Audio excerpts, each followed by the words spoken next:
Welcome back to Francis Marion University for Game 2 of our Peach Belt Conference baseball doubleheader between Francis Marion University and Columbus State University. The Cougars took the opener 16-5, so all of you listening down in Columbus, you've already found your Scott Miller, lucky spot. You can move now, okay? 16 runs on 15 hits in the opener.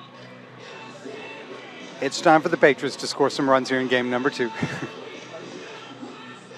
On the bump for Francis Marion in game number 2, Weston Rogers, senior left-hander, 3-4 record, a 5.45 ERA, making his 9th appearance of the year and his 9th start. Does have one complete game, 39 2/3 innings pitched, 51 hits allowed, 33 runs, 24 earned runs, 15 walks, 31 strikeouts in those 39 2/3 innings pitched.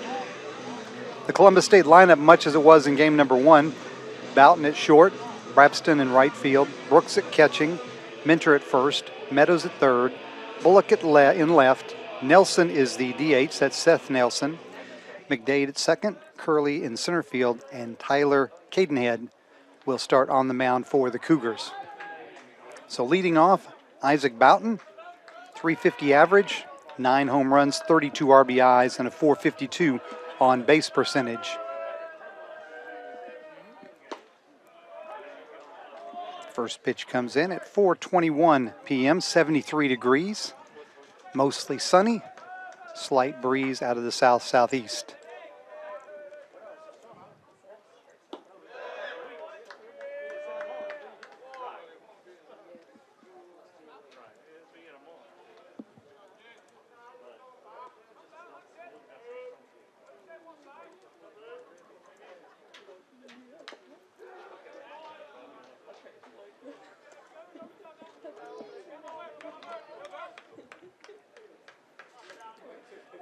Cougars now 20-9 on the season, 15-9 in Peach Belt Conference play. Your Patriots 14-15 overall, 12-15 in conference action. Line drive left center field, that will get down for a base hit.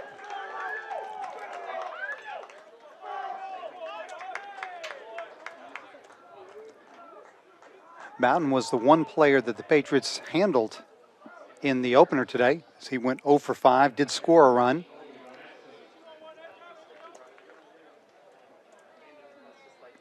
Colby Brabston, right fielder, will be next. 273 average, 5 home runs, 19 RBIs.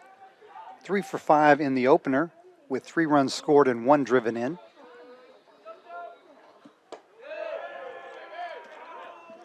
Patriot defense, Jones in left, Hanna in center, Hardy in right, Maddox at third, Hegan at short, Wakefield at second, Harrison Bigham getting the start at first base, Dalton Dabbs behind the plate, and Weston Rogers on the mound.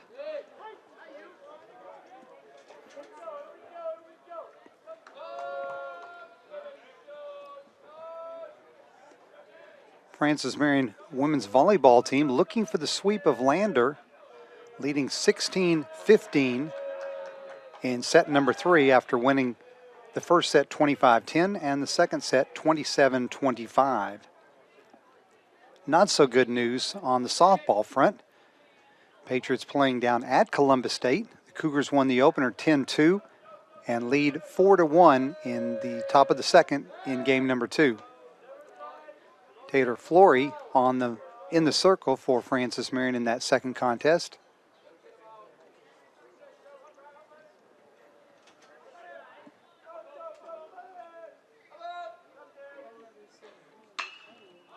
Popped in the air to shallow left. Jones shading his eyes.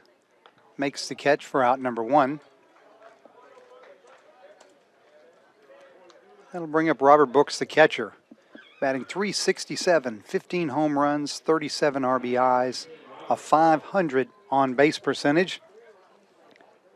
Brooks 1 for 5 in the opener today, but that one hit carried all the way into the parking lot for a solo home run.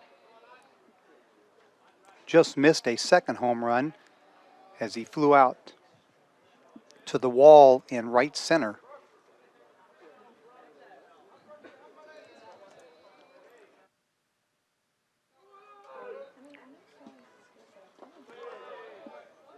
Cougars coached by Greg Appleton in his 24th year with 841 wins now. Your Patriots, of course, coached by Art Nabinet in his 24th year as a college four-year head coach, 708 career victories.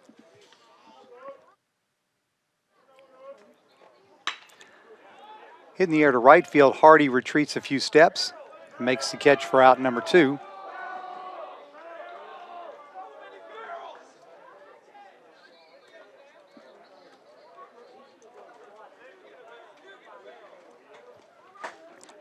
And that'll bring up the cleanup hitter, first baseman Stephen Minter.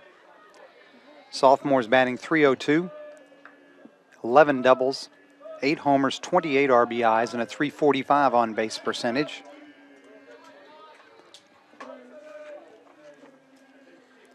Minter 4 for 5 with 4 runs scored and 3 RBIs in game number 1.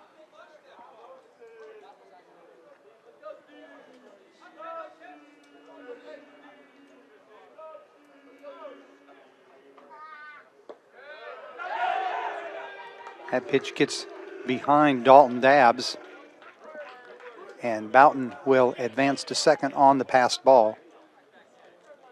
I want to thank Paul McDonald, voice of Francis Marion Volleyball, for doing the play-by-play in game number 1 of today's doubleheader. He also has done some color for the FMU basketball games as well. Line drive left field, carrying pretty well. Fair ball down into the corner. Bowden will score, and Minter into second with a stand-up RBI double.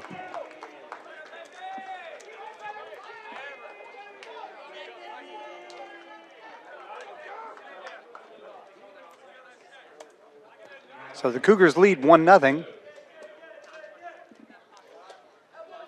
as David Meadows, junior third baseman, stands in, batting .308. A homer, 21 RBIs, and a .423 on-base percentage.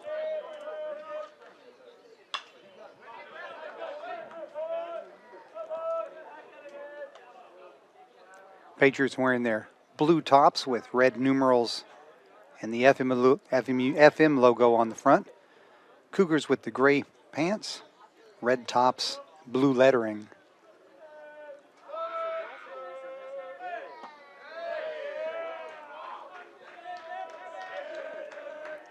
Your umpires for game number 2, Keith Atkinson behind the plate, Mark Morgan at first base, and Macon Hammond at third base.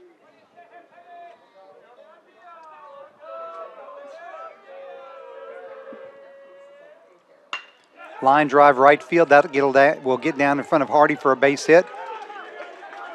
Minter scores standing up, and Meadows takes second on the throw, and the Cougars lead 2-0.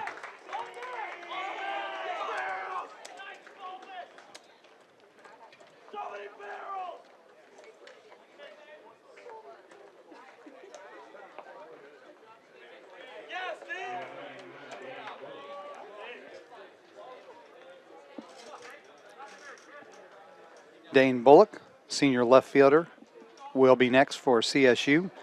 .336 average, 7 homers, 28 RBIs, and a .422 on-base percentage.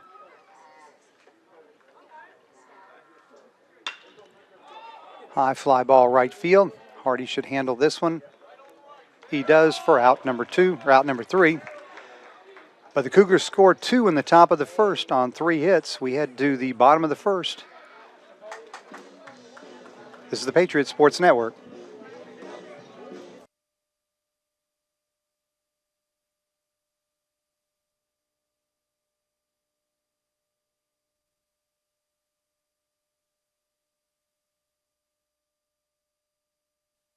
The Swamp Fox Club is the fundraising arm of the Francis Marion University Athletic Department, and it supplies assistance to all 14 intercollegiate sports. On behalf of the student athletes at Francis Marion, I would like to thank all those who are members of the Swamp Fox Club for their support. Thank you. Thank you. Thank you. Thank you. Thank you. Thank you. Thank you. Thank you. Thank you.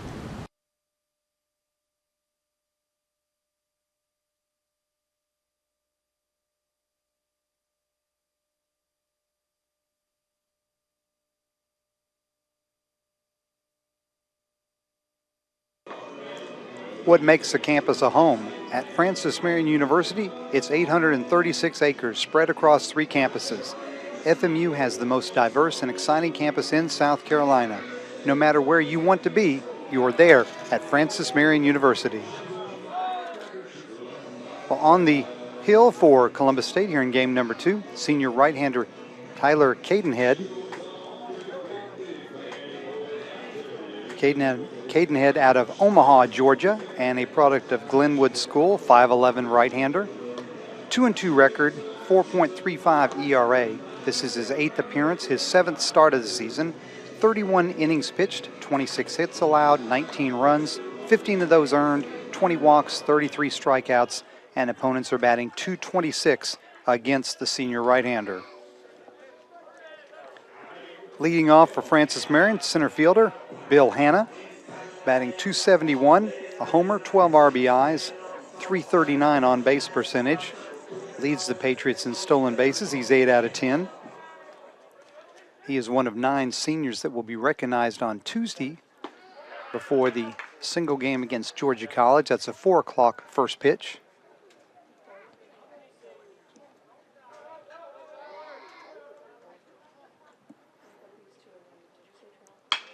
Line drive center field. That'll be a base hit. Good start for the Patriot first inning.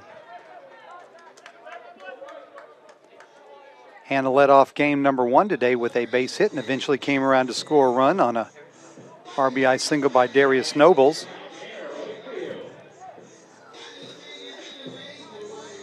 Tanner Wakefield, junior second baseman, stands in for the Patriots, batting .351, a homer, 17 RBIs, and a .484 on base percentage. He was 2 for 4 in game number 1 today.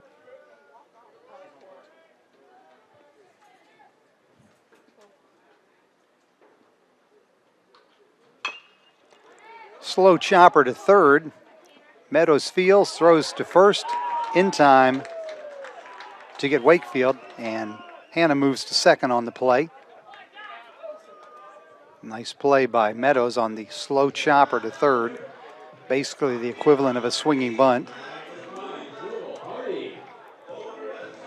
We'll be back on the air tomorrow at 1 o'clock for game number 3 of this 3-game Peach Belt Conference Series. Will Hardy will stand in with Hanna now in scoring position. The right fielder batting .368, 4 homers, 21 RBIs, and a .432 on base percentage. He was 1 for 3 in today's opener.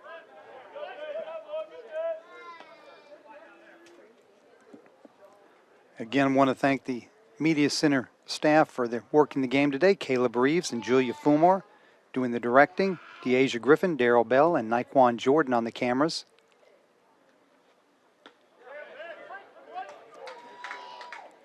Deasia working the home plate camera. Darrell over at third base and Naquan at first base.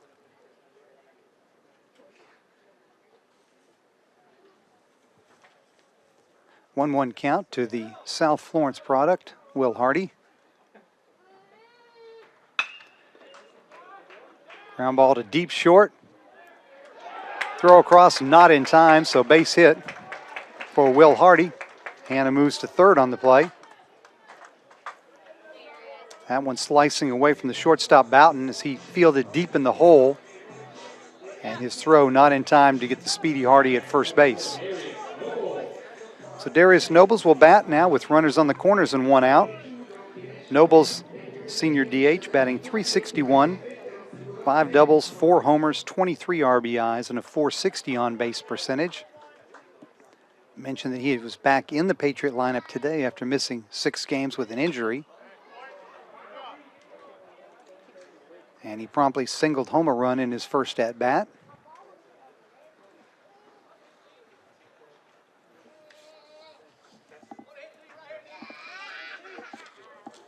Nobles out of Greenville, North Carolina, J.H. Rose High School.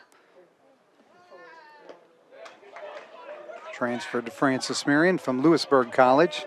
He's a middle-level education major with concentration in history.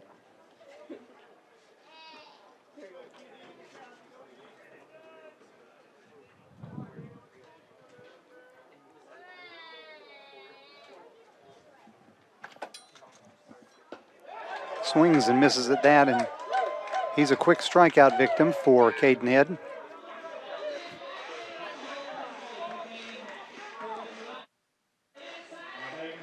That'll bring up Todd Maddox, and he'll bat now with 2 down and runners still on the corners.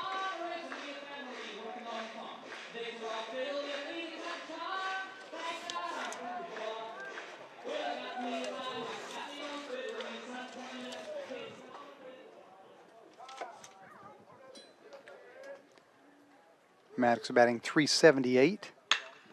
Line drive, base hit, left field. Patriots now trail 2-1.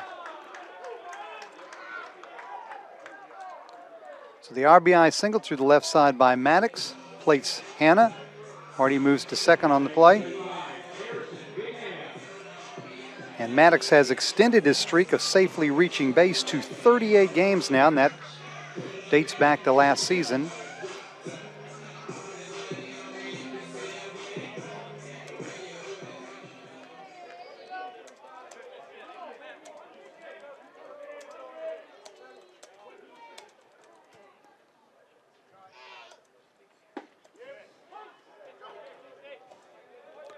Harrison Bigham, sophomore first baseman, stands in, batting .286. No homers, 1 RBI, and a .400 on-base percentage. Bigham, a native of right here in Florence and a graduate of Wilson High School.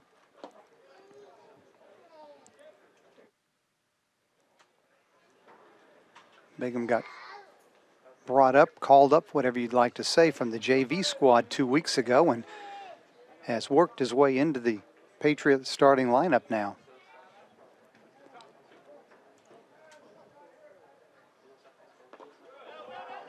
In the dirt, but a nice stop by Brooks. Prevents the runners from advancing a base.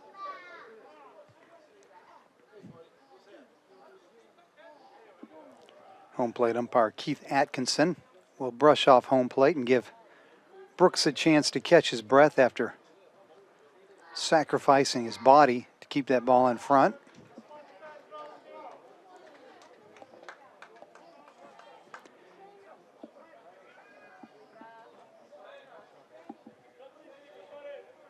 Harrison Bigham, a criminal justice major, 5'11" sophomore. Chopper up the line, but that rolls foul.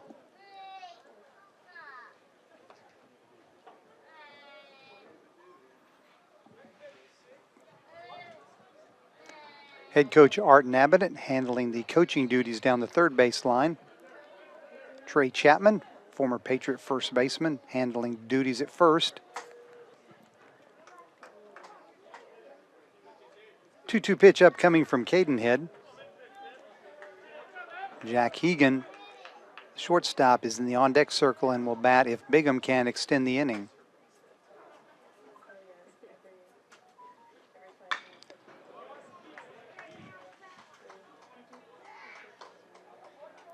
And the volleyball team has successfully won their season finale, defeating Lander in 3 sets, 25-10, 27-25, and 25-17.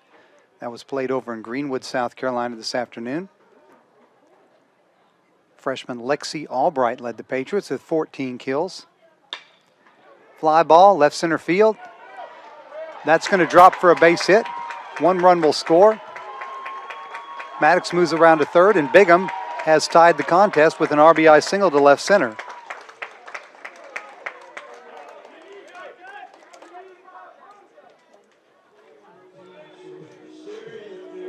RBI number 2 of the season for the Florence native.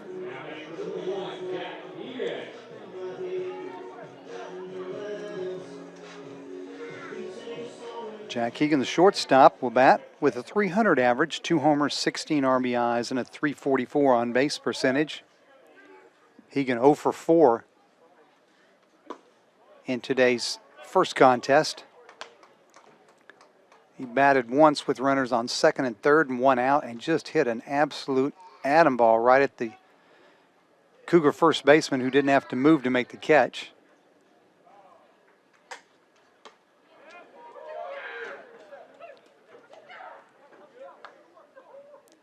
Cougar defense, Bullock in left, Curley in center, Brabston in right, Meadows at third, Boughton at short, McDade at second, Minter at first, Brooks behind the plate, and Cadenhead on the mound. With the exception of the pitcher, it's the same lineup that the Cougars ran out for game number 1.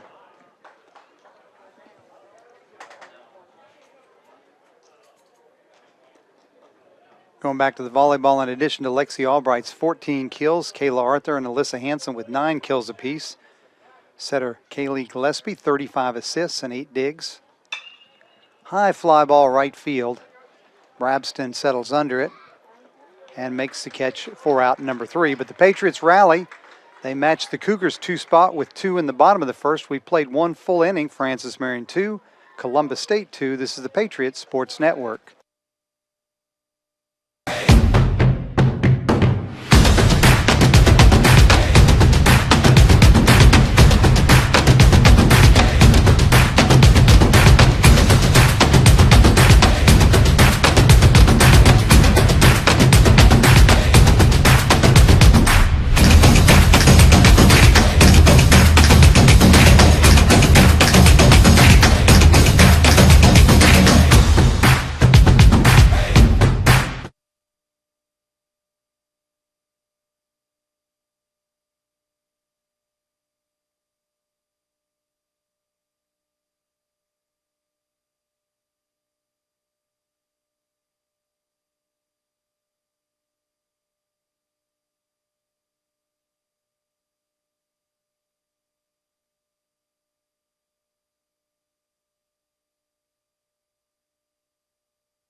Leading off for the Cougars here in the top of the second, DH Seth Nelson. Nelson, a freshman, batting .280, a couple of doubles, no homers, 3 RBIs, and a .406 on base percentage.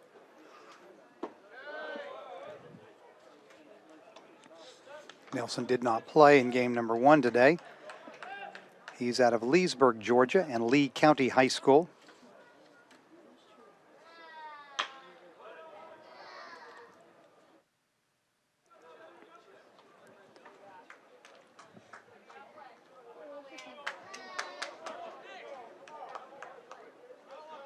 Weston Rogers in his second inning of work for FMU here in game number 2. Ground ball back over the pitcher, fielded by Hegan at second base. The throw high at first. And Nelson will reach on the throwing error by the Patriots shortstop.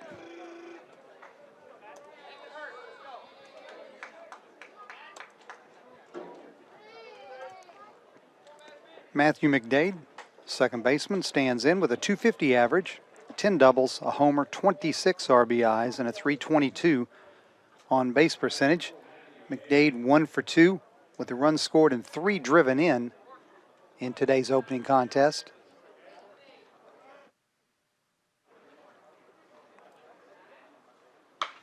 Popped it up left side. Maddox, the third baseman, calls for it and makes the catch. So 1 down with Nelson still at first base, and that'll bring up the center fielder, Connor Curley. Curley batting .259, a couple of doubles, no homers, 8 RBIs, and a .432 on base percentage. He was 1 for 2 in the first game today.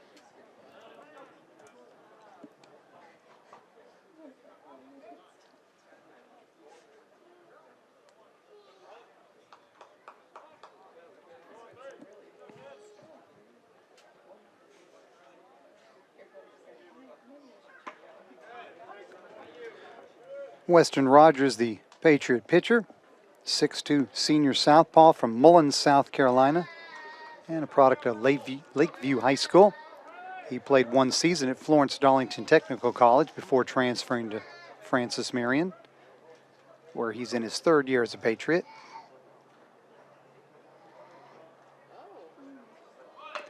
Curley squares, bunts to third. Maddox with the nice play. On the play, Nelson moves to second.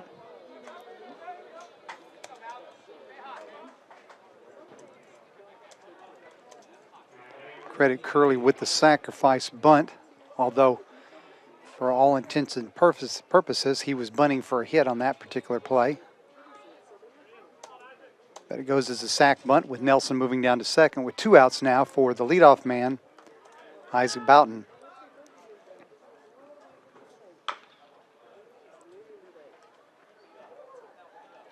Boughton led off the game with a single, came around to score CSU's first run.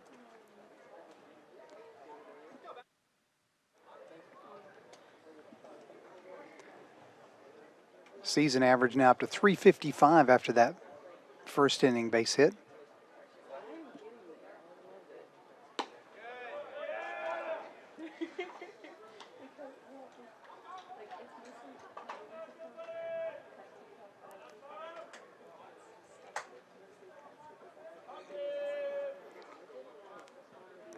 One pitch upcoming from Weston Rogers.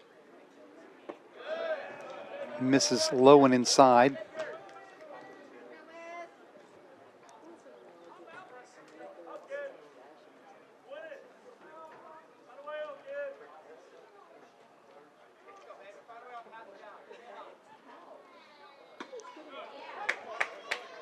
Count now even 2-2.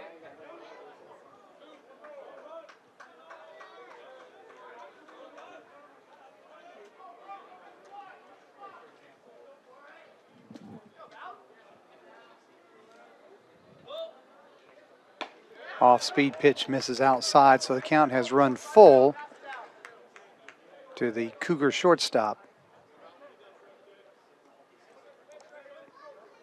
And we'll be back on the air tomorrow, 1 o'clock for Game 3 of the series, and we'll be back Tuesday at 4 o'clock for the final home game.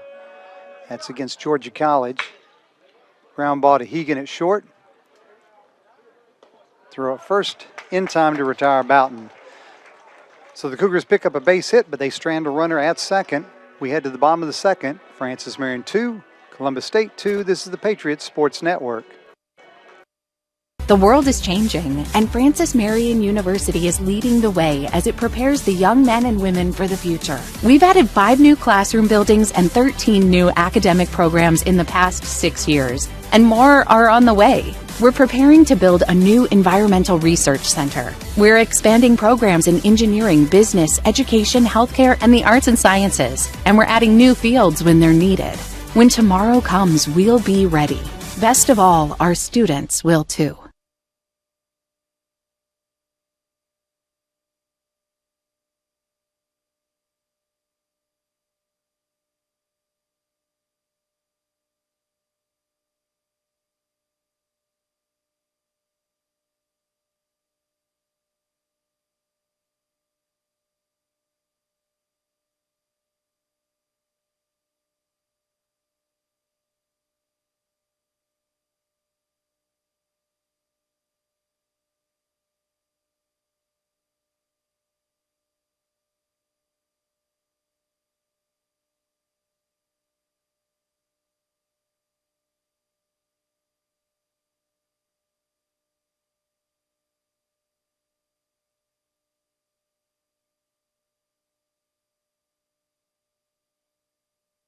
Tyler Caden Head, finishes his warm-up tosses here in the bottom of the second.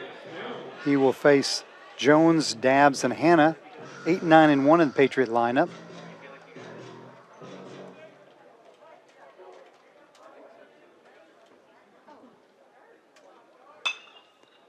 Jones fouls that one down near the Patriot bullpen.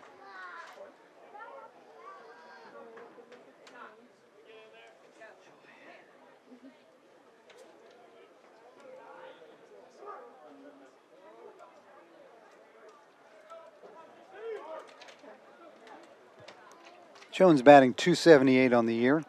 A couple of doubles, no homers, 9 RBIs, and a .316 on base percentage.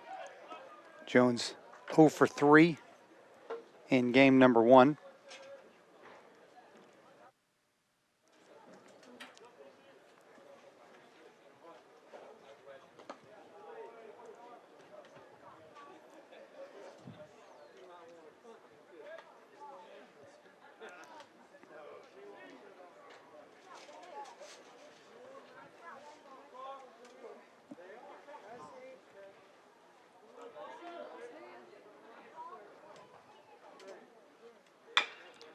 Chopper to third.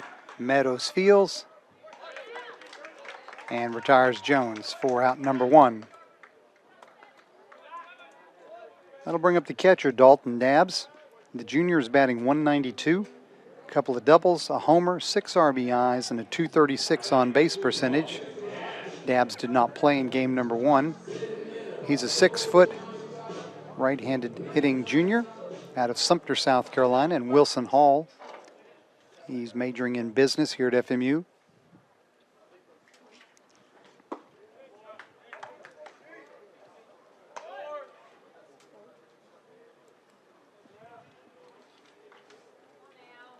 The sun has disappeared behind the clouds here at Cornell Field at Sparrow Stadium.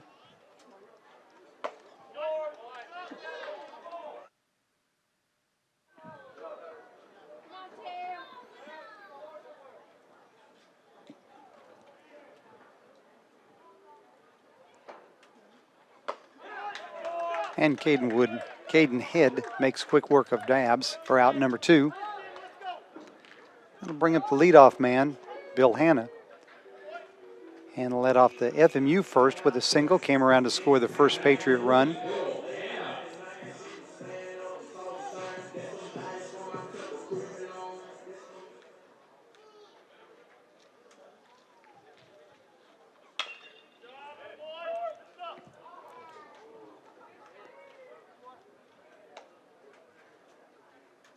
Softball score from down in Columbus. The Cougars continue to lead Francis Marion 4-1. Now it's top of the 4th. That's in game number 2. CSU was victorious 10-2 in the opener.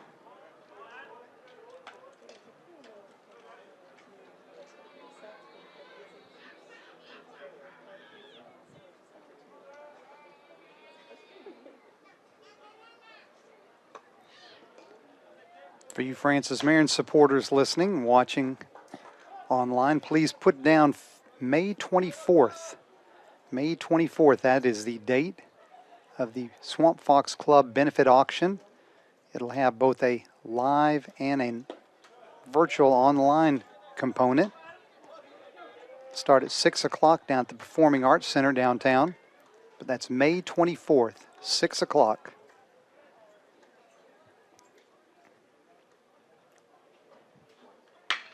Fly ball pretty well hit the left field. Bullock going back to the track near the wall.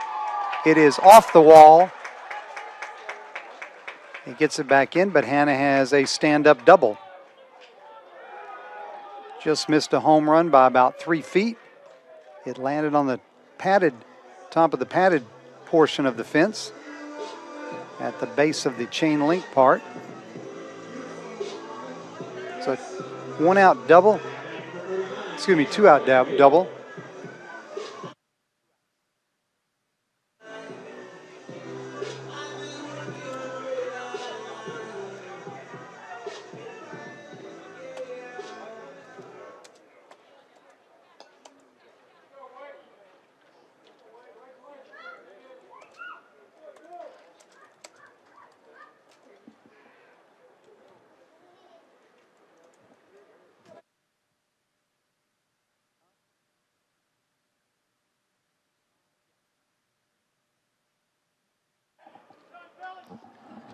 So Tanner Wakefield will bat with Hanna now in scoring position, but 2 down.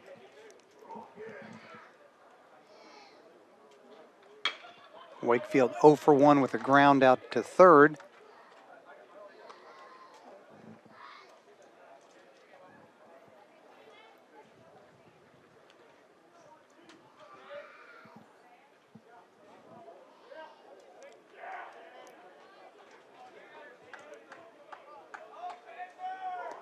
330 down the lines here at Cornell Field.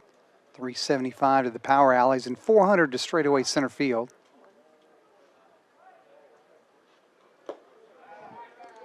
Park plays very fairly, but on days when the sun's out and it's warm, it does tend to carry.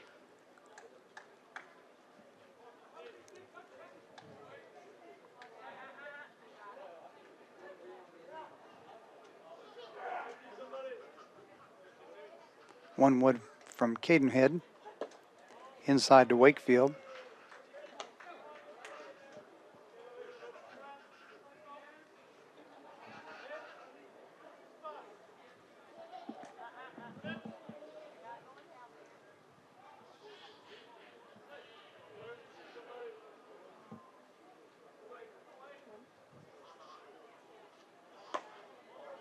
That one misses outside off speed pitch. They appeal down, but say that Wakefield did hold up. And now 3-1. Will Hardy is in the on-deck circle.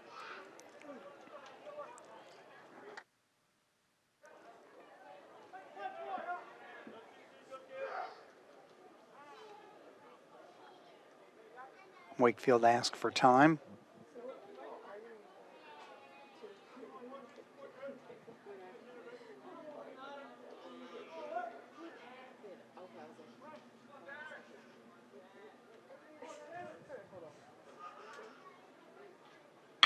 Fly ball left field.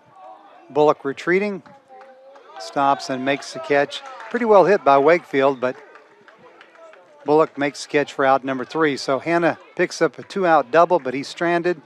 We've played 2 full innings, FMU 2, CSU 2. This is the Patriots Sports Network.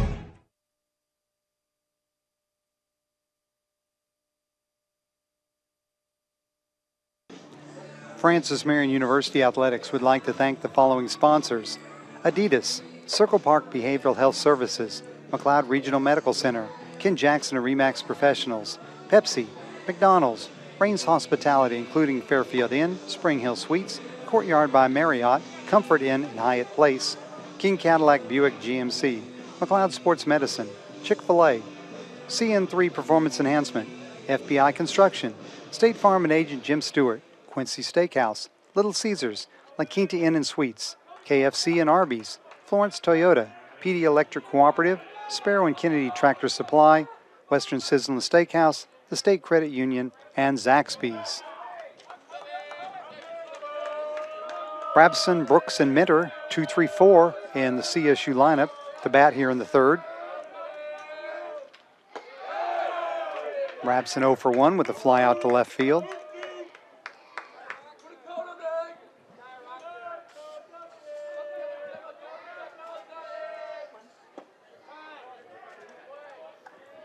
Brabson, 6-foot freshman out of Columbus, Georgia, and Columbus High School.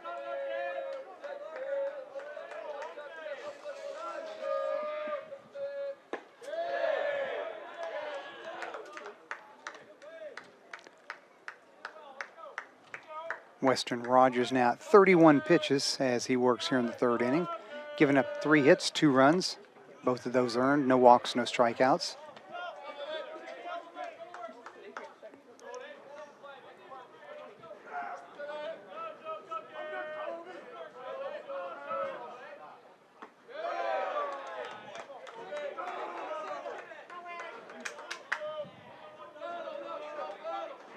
Good crowd out here at the ballpark under our COVID limitations on what has just been a beautiful day for baseball. And Brabston becomes the first strikeout victim of Western Rogers this afternoon for out number 1. That'll bring up the catcher, Robert Brooks. Brooks 0 for 1 with a fly out here in game number 2.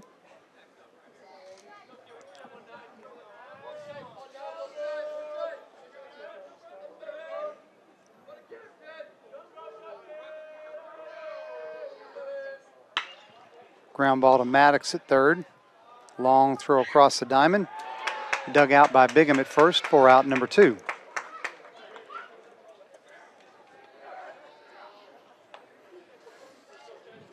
That'll bring up the first baseman, Stephen Minter. Minter doubled in a run back in the first inning and then later scored the Cougars' second run. His season average now up to 308. Ground ball to short, backhanded by Hegan. Long throw from in the hole. Not in time to get Minter. He'll have an infield single.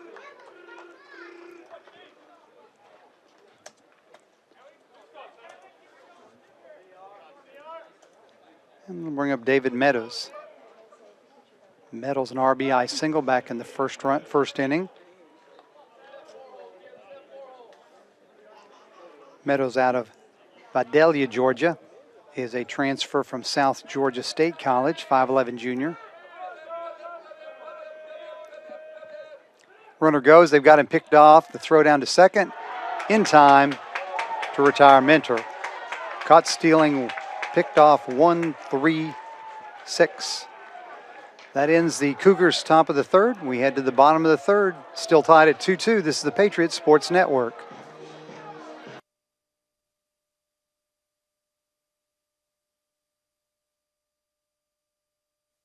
The Swamp Fox Club is a fundraising arm of the Francis Marion University Athletic Department, and it supplies assistance to all 14 intercollegiate sports. On behalf of the student athletes at Francis Marion, I would like to thank all those who are members of the Swamp Fox Club for their support. Thank you. Thank you. Thank you. Thank you. Thank you. Thank you. Thank you. Thank you. Thank you.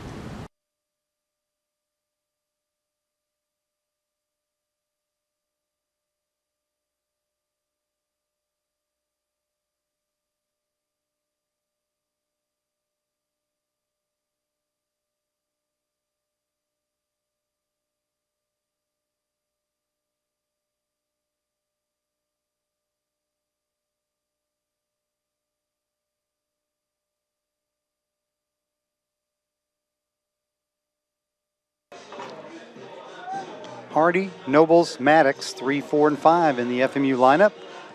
Will bat against Tyler Cadenhead here in the bottom of the third inning. Game number 2 of our Peach Belt Conference doubleheader. Cougars won the opener, 16-5. Hardy 1 for 1, singled and scored a run in the first inning. Season average now at 373.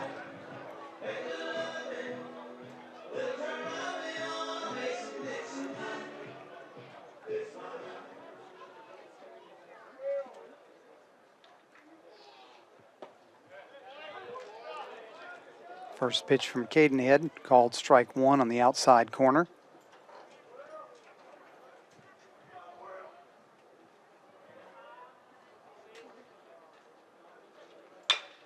Ground ball back up the middle. Fielded by the second baseman, McDade, but the throw not in time, and Hardy beats it out for an infield single. A good start to the Patriot third inning.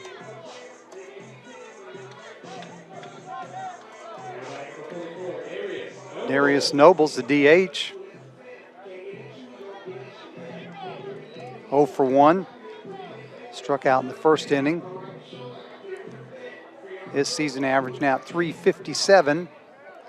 Nobles second on the squad in RBIs with 23, despite missing those games with the injury. Inside pitch that he bends out of the way of. And Robert Brooks will trot out to the mound to have a conference with his pitcher.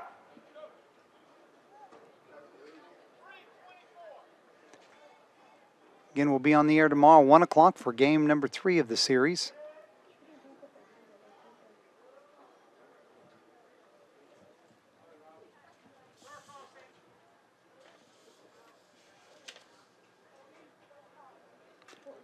Likely starter for the Cougars will be Jamie Boatwright. Patriots starter to be announced. That ball's in the dirt. Gets away from Brooks. Hardy will move up to second on the wild pitch. And now Nobles bats with nobody out and a runner in scoring position.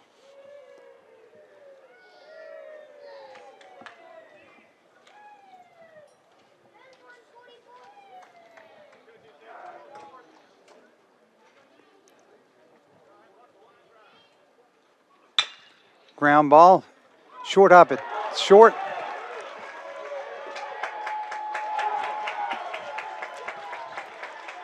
It's going to be an infield single. Tough play for Boughton that time. The only play he had was charging and backhanding, and even if he'd have made the play, I'm not sure he'd have gotten Nobles at first, so that'll go as another infield single. That's 2 of them here in the inning. And they're Patriots on the corners now with nobody out. Todd Maddox, 1-for-1 RBI single that extended his streak of safely reaching base to 38 games. That was back in the first inning. Team leading 32 RBIs on the season now.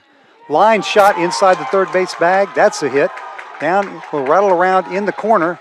1 run scores. Nobles being held at third since there's nobody out. An RBI double for Todd Maddox, and the Patriots now lead 3-2.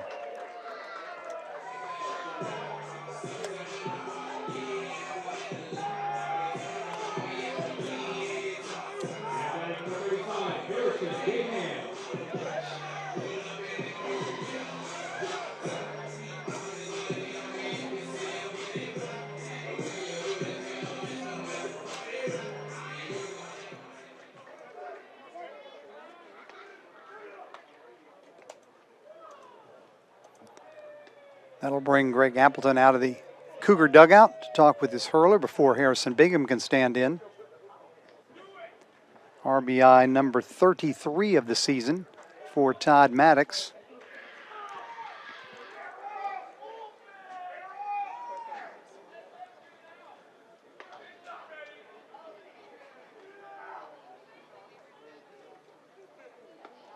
Still nobody out here in the bottom of the third inning. Patriots now with 8 hits through the first 3 innings. Bingham picked up an RBI single to left center field with 2 outs that knotted the score at 2 in the bottom of the first inning.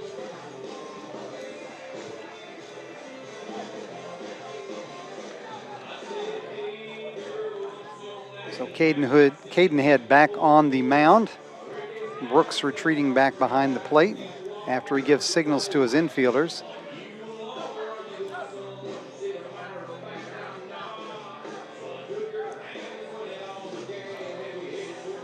Nobles the runner at third, Maddox at second. Harrison Bingham stands in. 5'11" sophomore, bats from the left side.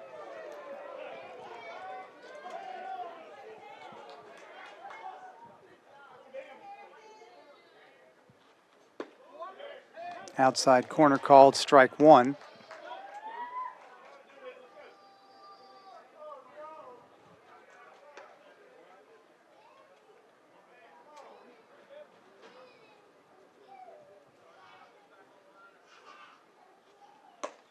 Swung on, missed by Bingham.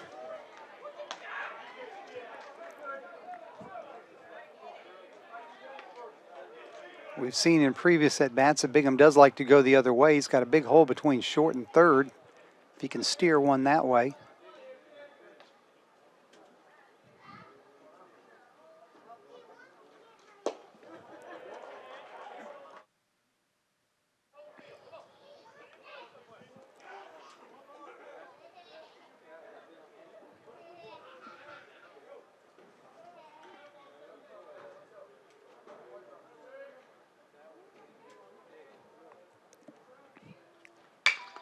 Ground ball to short.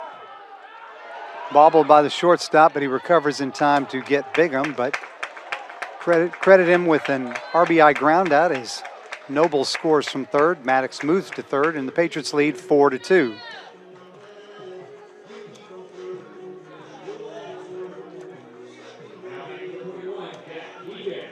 Jack Hegan will bat now with one out.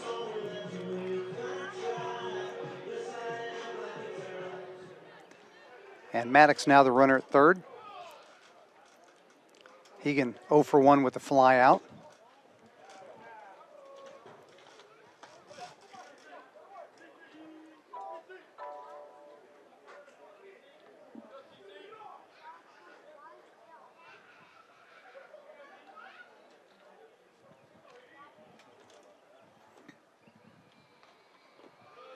That ball's in the dirt, but a nice stop by Brooks will keep Maddox at third.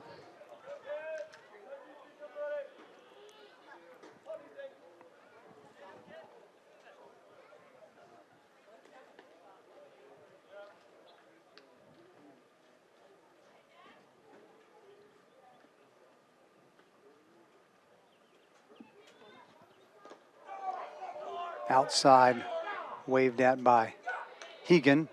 Count now 2 balls and a strike.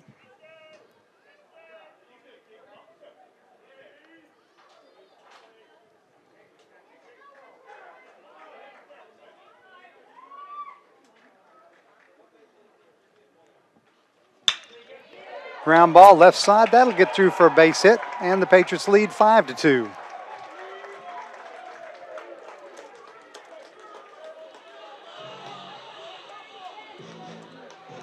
That's 4 hits in the inning for Francis Marion, 3 runs.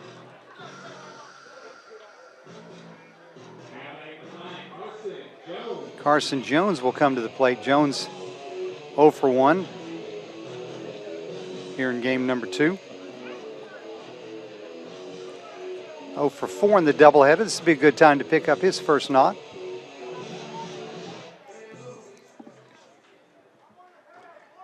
And that'll bring Greg Appleton back out of the CSU dugout, and that will be the end of the line for Tyler Cadenhead. CSU is going to go to their bullpen, and we will see who the new hurler is. CSU with the SID unfriendly uniforms that don't have a numeral in the front. So we'll have to wait for them to turn around to see who the new pitcher is.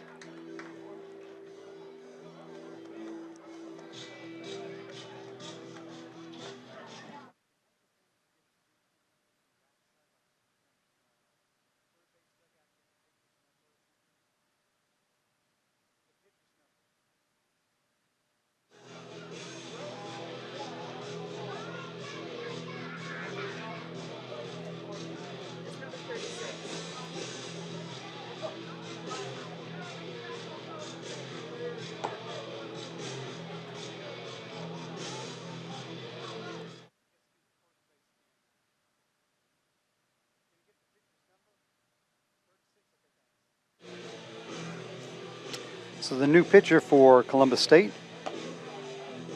Devin Dubal.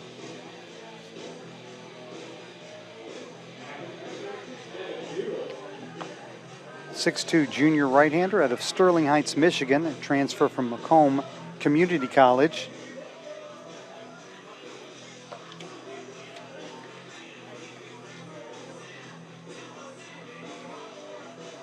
Making his 7th appearance. 5th in relief, an 0-1 record, 8.53 ERA, 12 2/3 innings pitched, 23 hits allowed, 13 runs, 12 earned, 6 walks, 17 strikeouts. So Tyler Cadenhead goes 2 1/3 innings, allows 9 hits, 5 runs, all earned, 2 strikeouts, no walks, and he is responsible for the runner at first.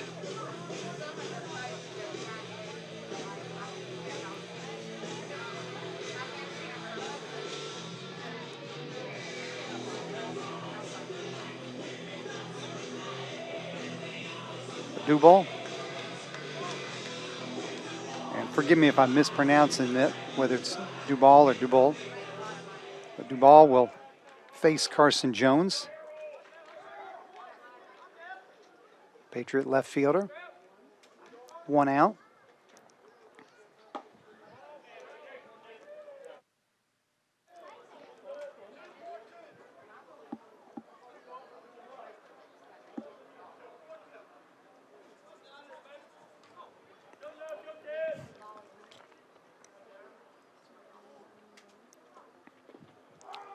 Overhand pitch is in the dirt, blocked by Brooks to keep Hegan at first base.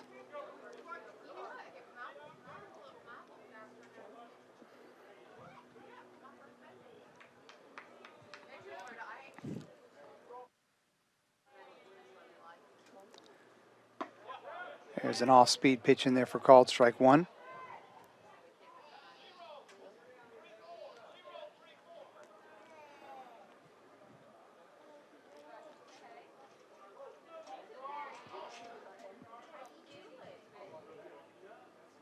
Runner goes, ground ball to short.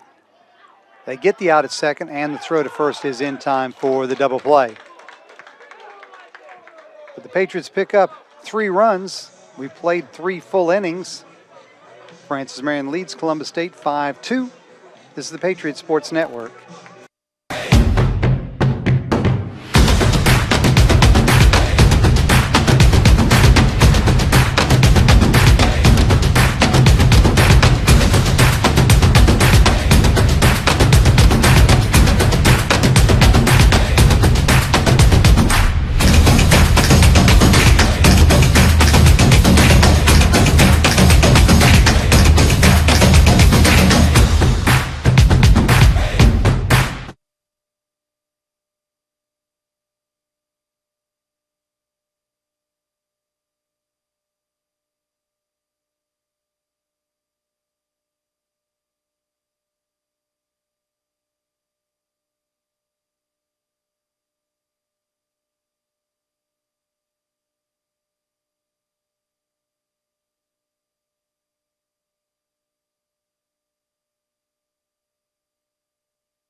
Meadows, Bullock, and Nelson due up in the 4th for the Cougars. I want to thank Joshua Fuller and the Sports Information Office at Columbus State for helping us gather all the information for this weekend series and for taking care of the softball down there in Columbus. Speaking of, Columbus State still leads in the softball game 4-1, bottom of the 5th inning. David Meadows, 1 for 1, an RBI single in the 1st inning.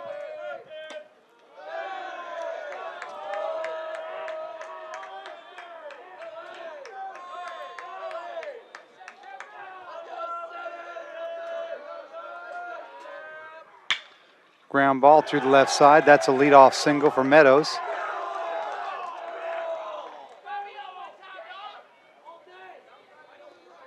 Meadows, we mentioned, shares the team lead with 8 stolen bases. He's a perfect 8 for 8.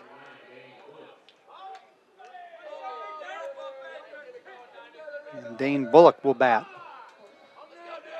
Bullock flew out to right field back in the 1st inning. He's 0 for 1. Now batting .333 on the season.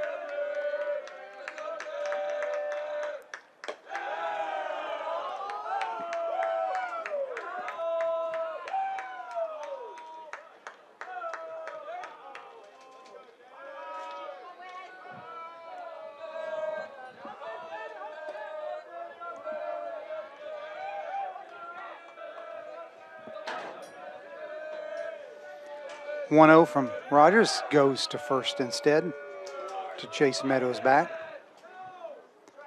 Cougars have been aggressive at the plate and on the base pass all afternoon. So I wouldn't be surprised if Meadows runs. The only thing that might deter that is that Rogers is a left-hander on the mound, a little bit tougher to get a jump on.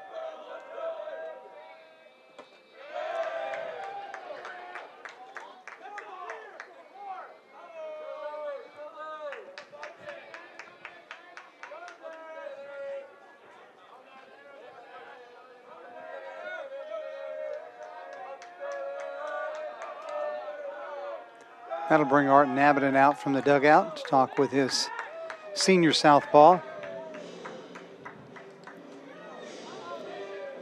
And the Patriot volleyball team won its season finale today, sweeping Lander University.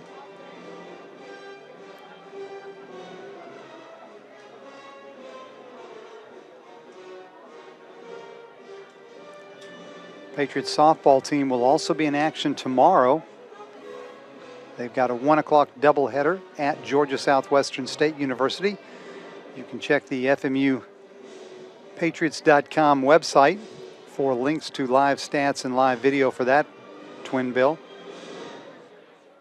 And again, we'll be on the air tomorrow at 1 o'clock for the finale of the 3-game baseball series. So Art Nabedin has concluded his conversation with Weston Rogers.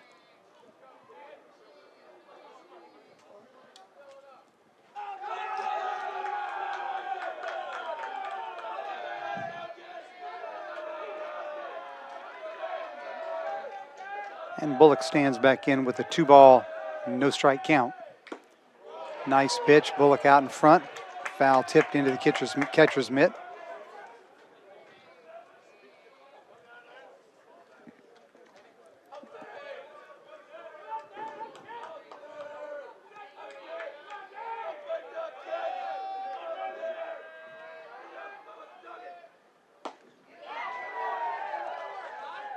And Rogers quickly rights the ship, and it's back to a 2-2 count.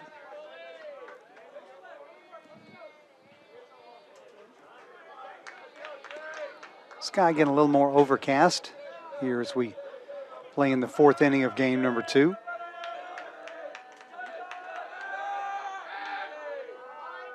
Just a slight chance of rain in the forecast for today. That doesn't look like it's going to happen, but it is a little more overcast than it was earlier in the day.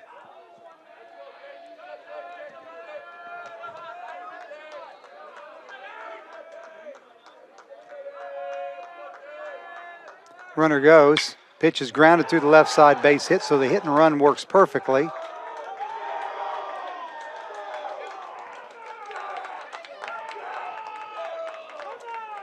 And the Cougars have runners at first and second now with nobody out in the top of the 4th.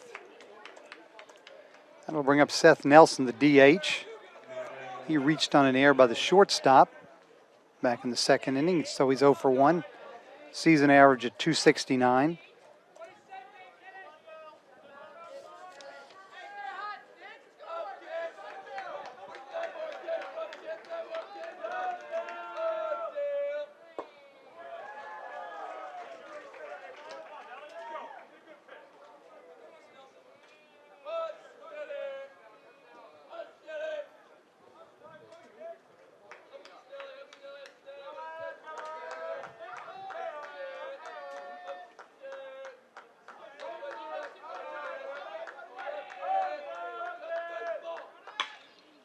Ground ball just outside of third base.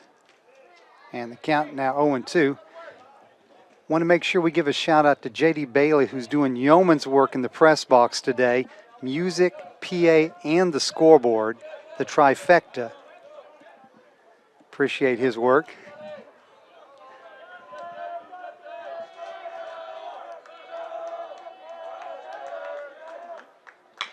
Ground ball to Maddox at third. He will step on the bag for out number 1. Throw across to complete the double play.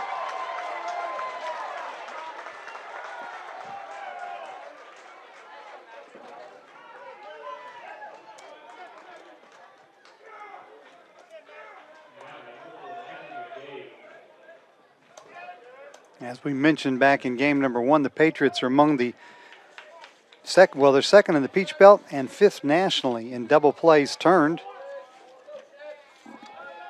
And that was double play number 25 of the season for FMU, and it came in a big spot.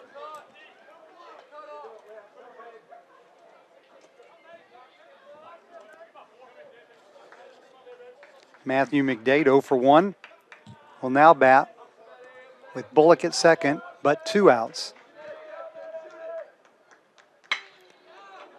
Base hit center field. That will score a run. And the margin is now 5-3.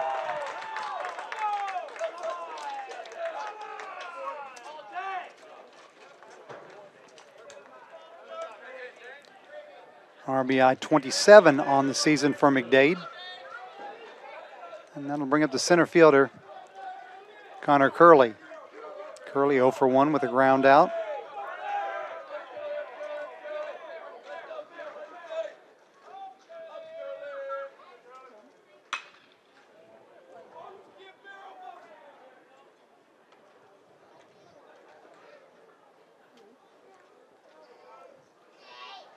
Francis Marion 5 runs on 9 hits with 1 error. CSU 3 runs on 7 hits with no errors.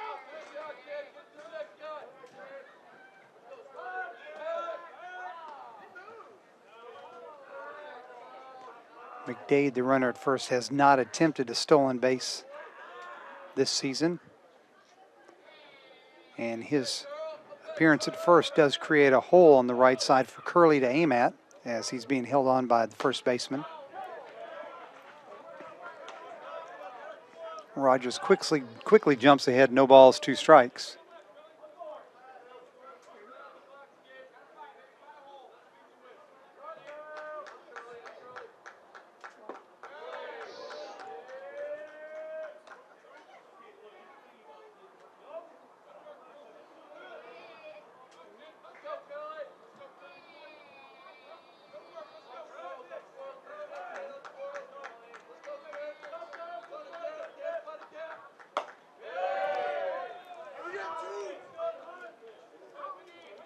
Count is now 2-2 to the CSU center fielder.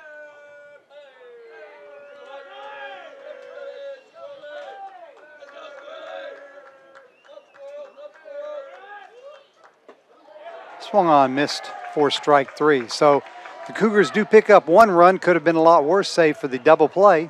We head to the bottom of the 4th. Francis Marion leads Columbus State 5-3. This is the Patriots Sports Network. The world is changing, and Francis Marion University is leading the way as it prepares the young men and women for the future. We've added 5 new classroom buildings and 13 new academic programs in the past 6 years, and more are on the way. We're preparing to build a new environmental research center. We're expanding programs in engineering, business, education, healthcare, and the arts and sciences, and we're adding new fields when they're needed. When tomorrow comes, we'll be ready. Best of all, our students will too.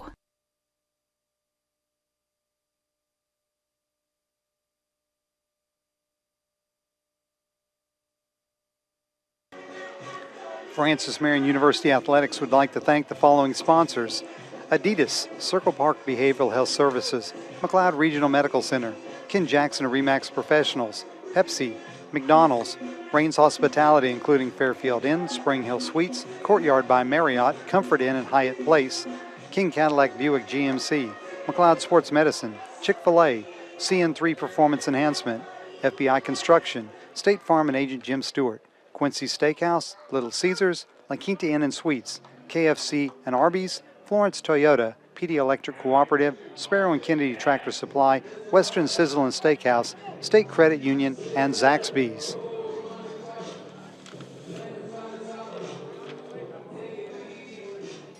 Dabbs, Hanna, and Wakefield, 9, 1, and 2 in the Patriot lineup.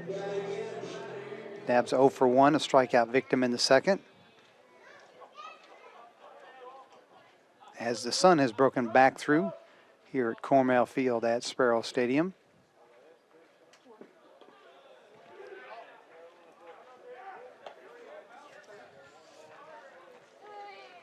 Devin Dubal back on the mound for his second inning of work.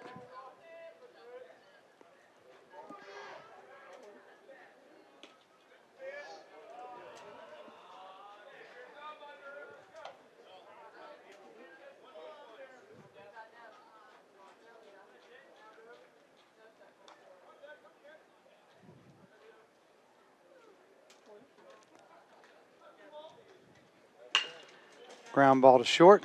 Big hop for Boughton. And Dabbs is retired for out number 1. So Bill Hanna will come to the plate. Hanna's had a good day. Single and scored a run in the first, doubled in the second. He's halfway to the cycle. Season average now up to 284. Lake City native had a hit and a run scored in game number 1 today.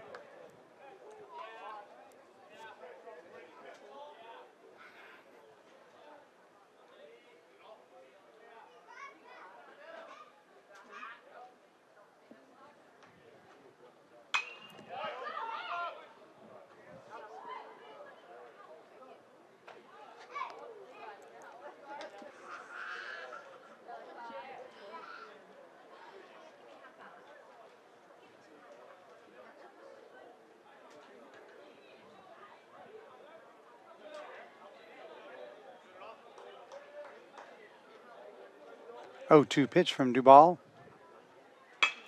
Ground ball back up the middle. That's going to get through, and Hanna's got his 3rd hit of game number 2.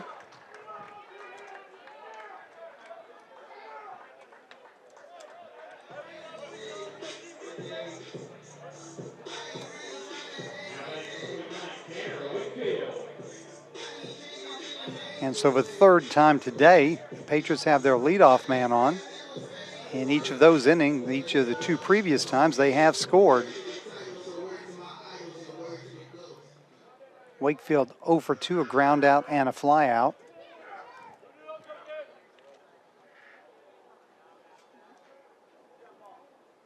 As we mentioned, Hanna leads the Patriots in stolen bases. He's 8 for 10.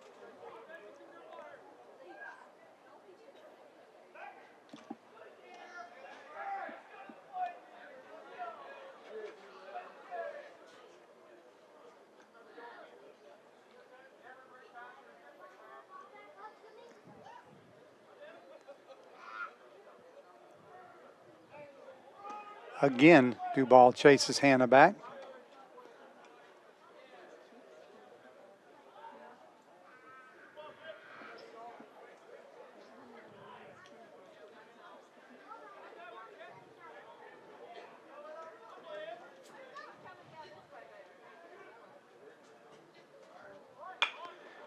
Good bunt to third, fielded by Meadows.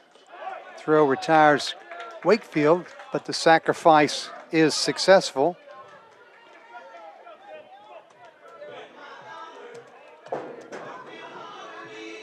And Hanna is now in scoring position.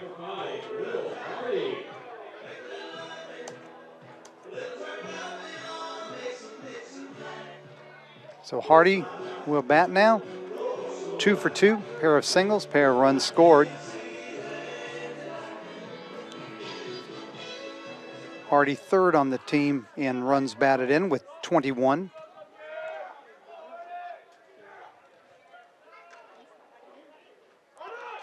Hanna takes off for 3rd, and he will slide in there safely. Throw gets away, and he will score standing up. So the Patriots manufacture a run. Single, sacrifice bunt, stolen base, throwing error.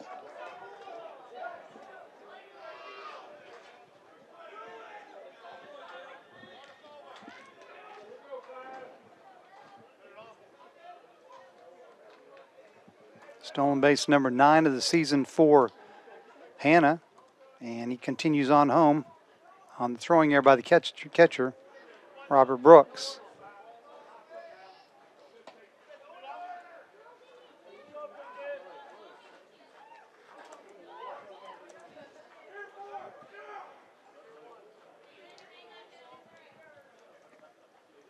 So Hardy now stands at the plate with a 1-1 count, nobody on base, 2 down.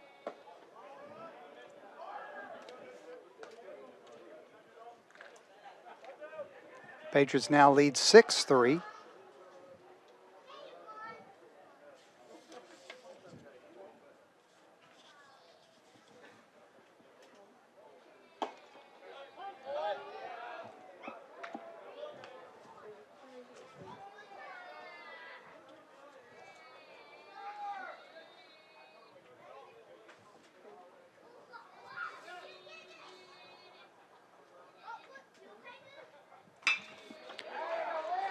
And there's a ground ball single through the left side, and Hardy's now 3 for 3. Hit number 11 for Francis Marion as they bat here in the 4th inning.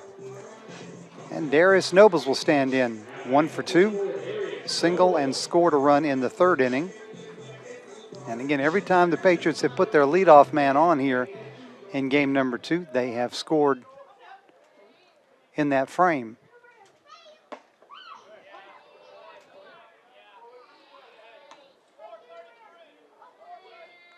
No action in the CSU bullpen.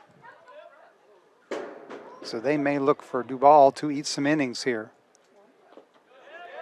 Check swing, he did go, but the ball gets away.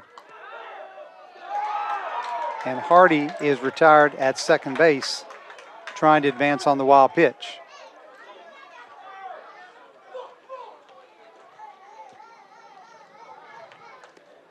We head to the top of the 4th. Francis Marion leads Columbus State 6-3. This is the Patriots Sports Network.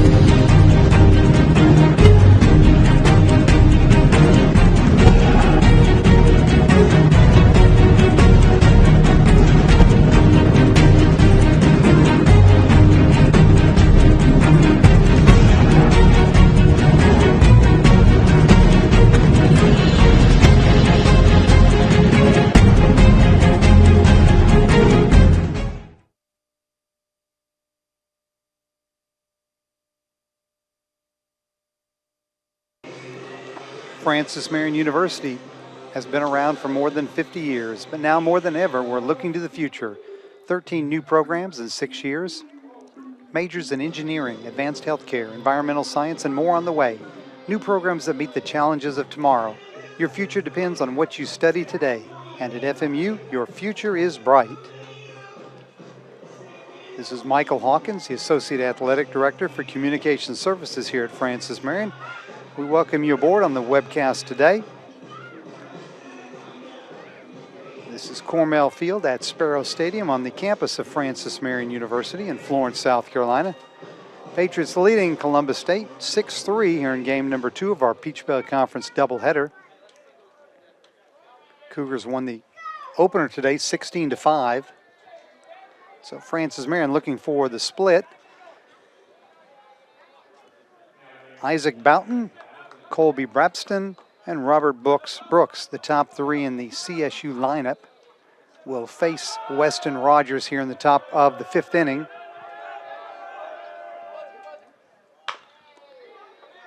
Ground ball cut off by Maddox. Throws across, and 1 pitch, 1 out here in the 5th.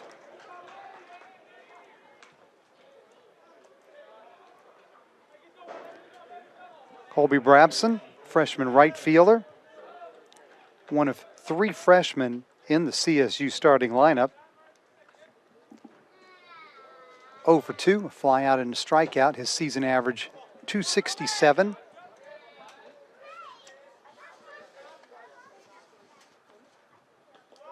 And the first pitch hits him.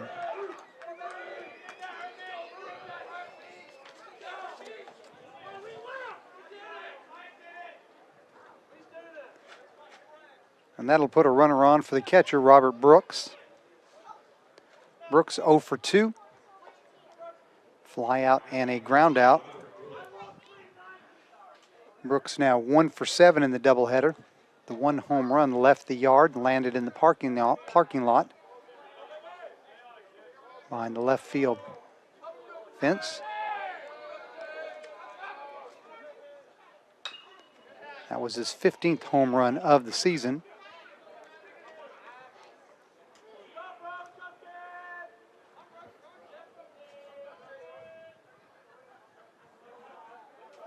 For Weston Rogers, that was his 9th hit batter of the season.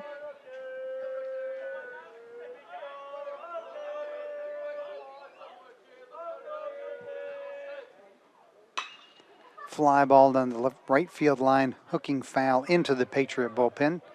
And Rogers quickly ahead in the count now, no balls, 2 strikes.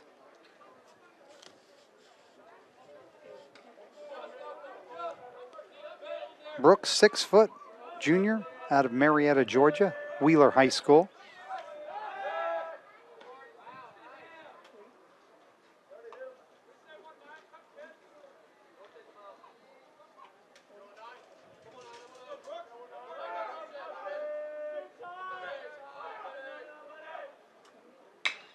Fly ball right field line, again hooking foul into the bullpen.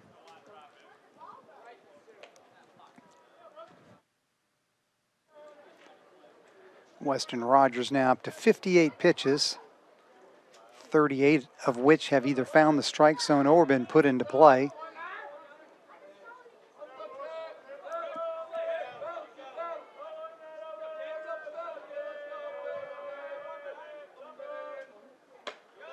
Outside, and Brooks does not offer at it. Count now 1 ball, 2 strikes.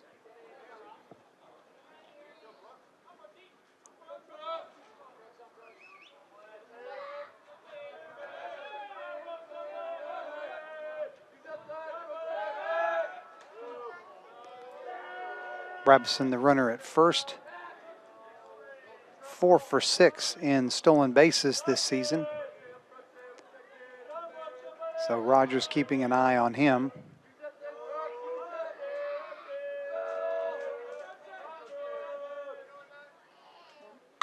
Fly ball, center field. Medium depth. Hannah will be there to make the catch for out number 2.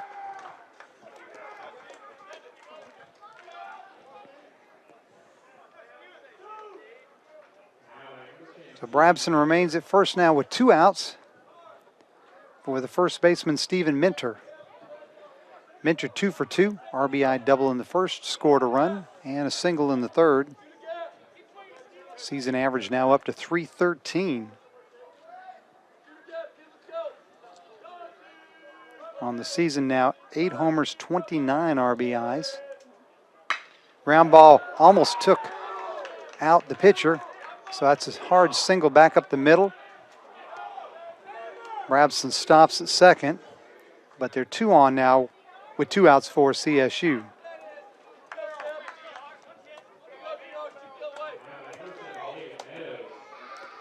David Meadows will stand in, the third baseman, 2 for 2.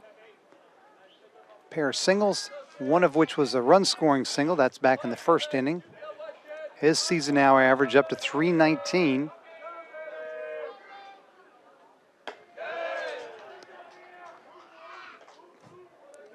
Two hits in the opener today. He's driven in 4 runs on the whole afternoon.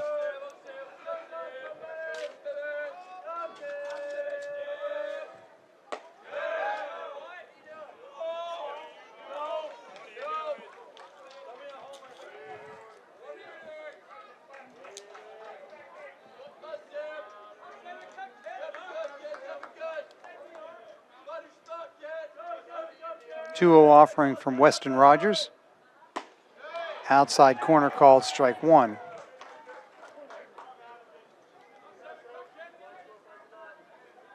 Action commencing in the Patriot bullpen. Looks like Reese Kleinfelter.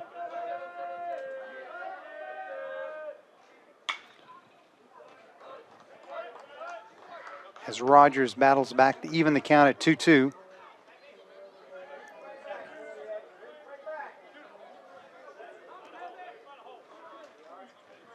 Weston Rogers now at 65 pitches.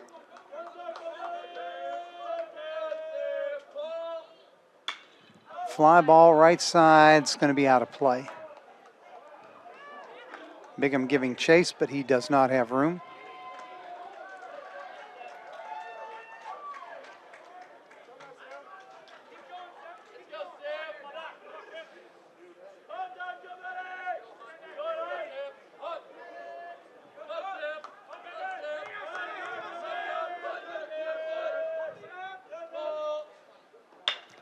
Ground ball short.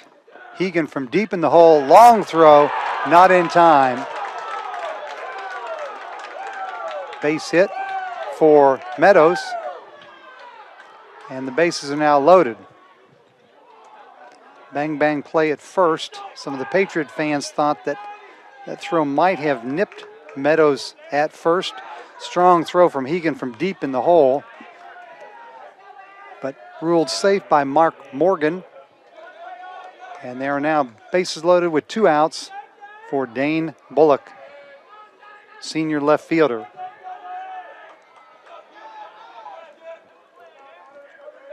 Bullock 1 for 2, a single and a run scored. Popped in the air right side. Will Bigham have room? Yes, he will.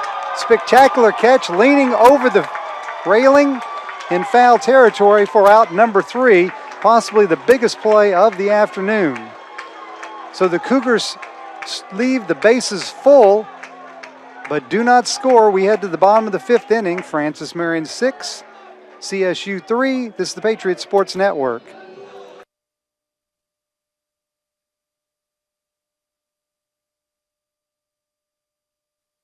The Swamp Fox Club is a fundraising arm of the Francis Marion University Athletic Department, and it supplies assistance to all 14 intercollegiate sports. On behalf of the student athletes at Francis Marion, I would like to thank all those who are members of the Swamp Fox Club for their support. Thank you. Thank you. Thank you. Thank you. Thank you. Thank you. Thank you. Thank you. Thank you.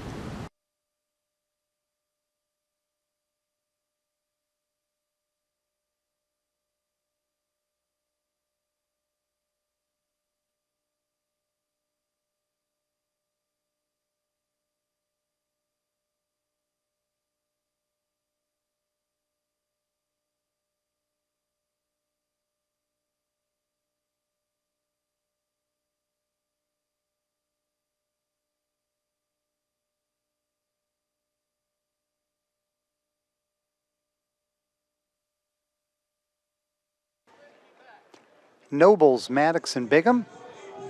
Middle of the Patriot lineup, 4, 5, and 6. To bat against Devin Duvall here in the bottom of the 5th inning. Nobles 1 for 2, single and a run scored.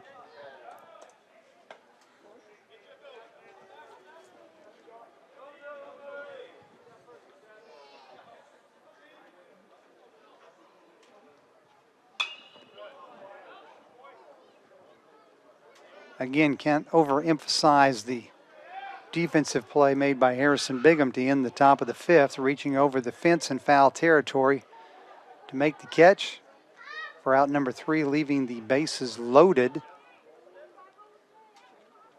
giving Weston Rogers a new lease on life. And the Patriots maintain their 3-run margin, 6-3.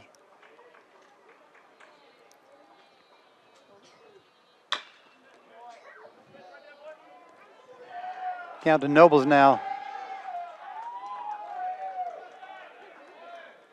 2-2.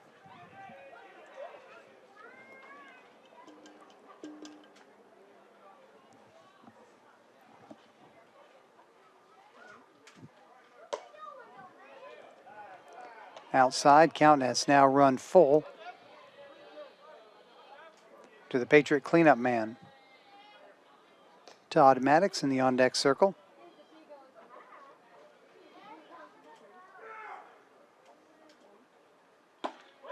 And there's ball 4, and the Patriot leadoff man is on for the 4th time in 5 innings. And as we mentioned before, each time that has happened, Patriots have scored a run. Columbus State scored 2 in the top of the 1st. Francis Marion answered with 2 in the bottom. Patriots scored 3 times in the 3rd. Each team scored once in the 4th, and that's where we stand, 6-3, bottom of 5. Todd Maddox stands in 2 for 2, RBI single in the 1st, RBI double in the 3rd, and he scored 1 run. His season average up to 388. Fly ball pretty well hit left center field. Curley tracking, looking up, gone, home run, Todd Maddox.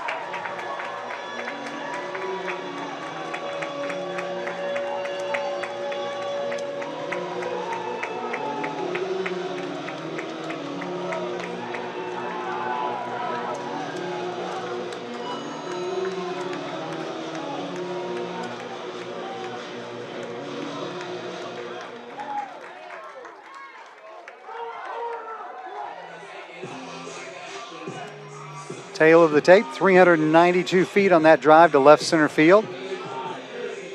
Home run number 5 of the season for Todd Maddox. RBIs 34 and 35. And Maddox now only a triple shy of hitting for the cycle, as he is 3 for 3 with 4 RBIs. Harrison Bigham, RBI single in the first, RBI ground out in the third, 1 for 2.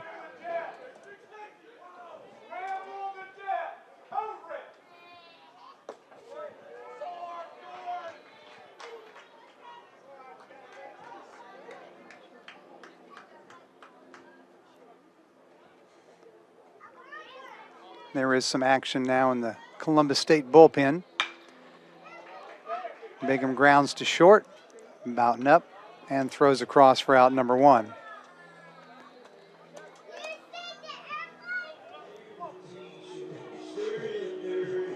A 2-run homer by Todd Maddox has upped the Patriot margin to 8-3.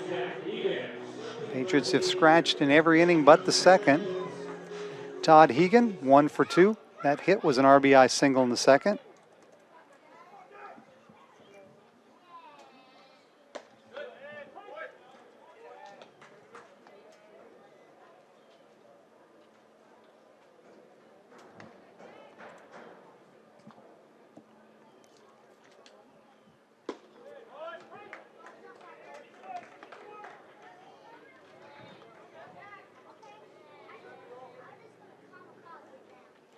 Miles Dutton appears to be the Cougar warming up in the bullpen.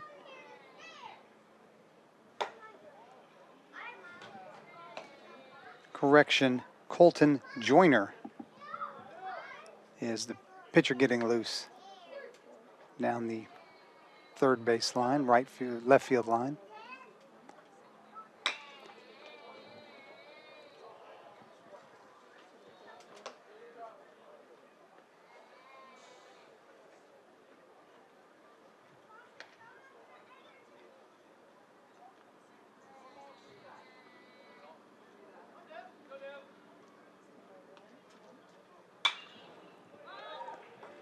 Francis Marion now up to 12 hits.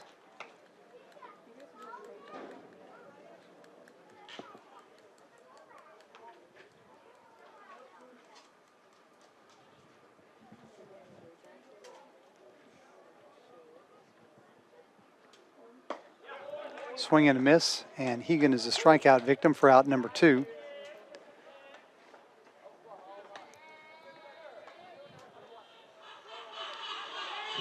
Carson Jones will now bat with 2 down and nobody on base. Jones 0 for 2.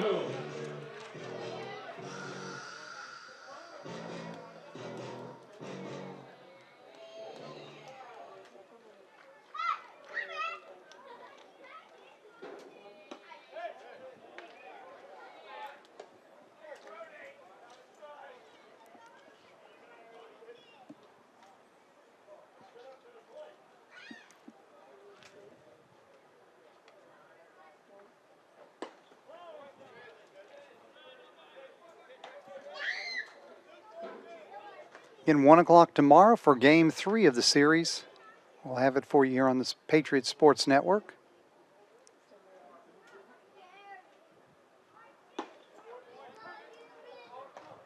And then back on the air Tuesday at 4 o'clock for the home finale against Georgia College. Patriots close out the regular season next weekend at Georgia Southwestern.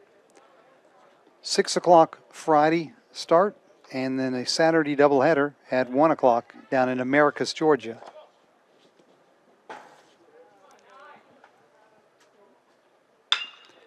Ground ball third, nice stop by Meadows. Throws across to retire Jones.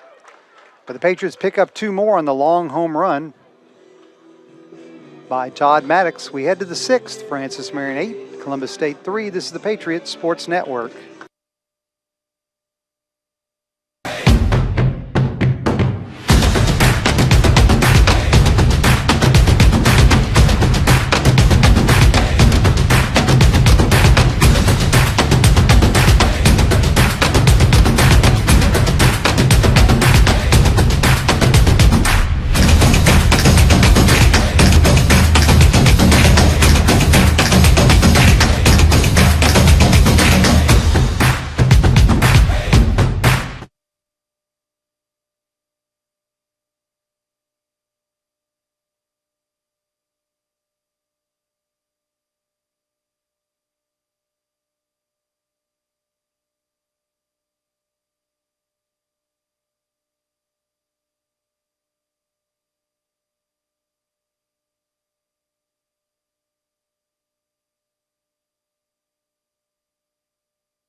Weston Rogers back on the mound for Francis Marion.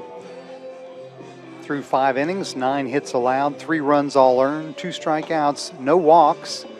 Now it's 68 pitches, but given new life with the slick fielding play by Harrison Bigham in the top of the 5th, and then a 2-run homer by Todd Maddox to extend the margin to 5 runs. Rogers looking to even his season record at 4-4. The Patriots can hold on to this advantage. Seth Nelson, Matthew McDade, and Connor Curley, the bottom 3 in the Columbus State lineup, will bat here in the 6th. Nelson 0 for 2, reached on a fielding error by the shortstop in the 2nd inning.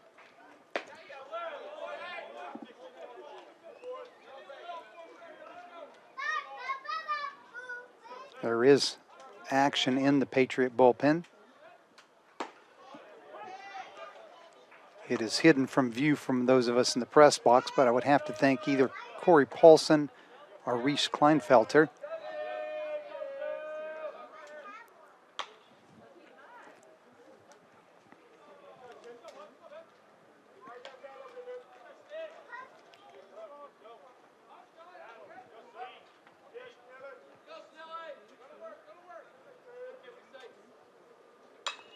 Popped up, out of play, back over by the press box.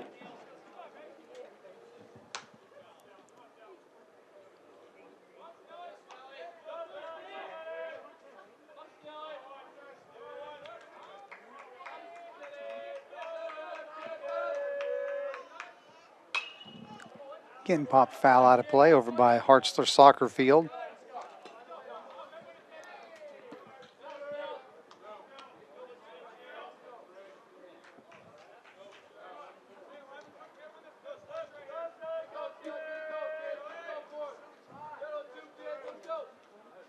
Swing and a miss. And Rogers has his 3rd strikeout of the afternoon.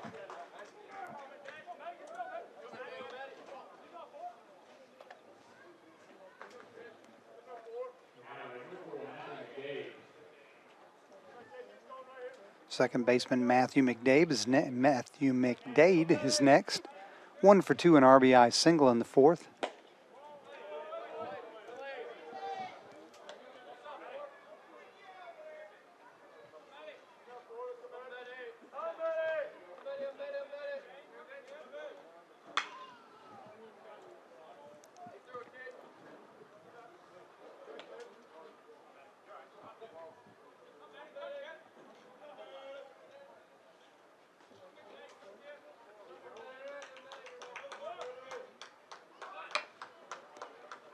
Bunt of the 3rd baseline, but rolls foul.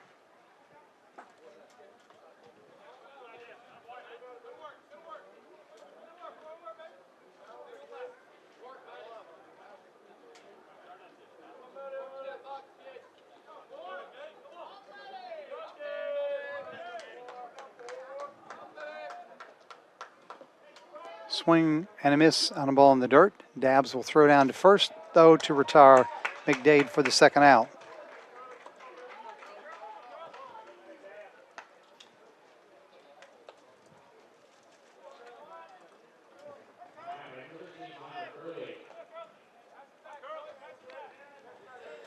Connor Curley, 0 for 2, ground out and a strikeout. Will bat now with 2 outs.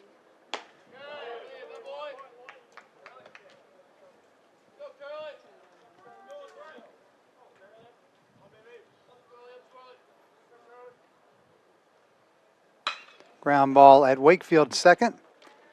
Throws to first, and a strong inning for Weston Rogers as the Cougars go 1-2-3.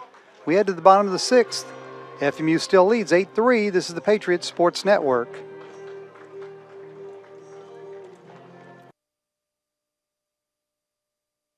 The world is changing, and Francis Marion University is leading the way as it prepares the young men and women for the future. We've added 5 new classroom buildings and 13 new academic programs in the past 6 years, and more are on the way. We're preparing to build a new environmental research center. We're expanding programs in engineering, business, education, healthcare, and the arts and sciences, and we're adding new fields when they're needed. When tomorrow comes, we'll be ready. Best of all, our students will too.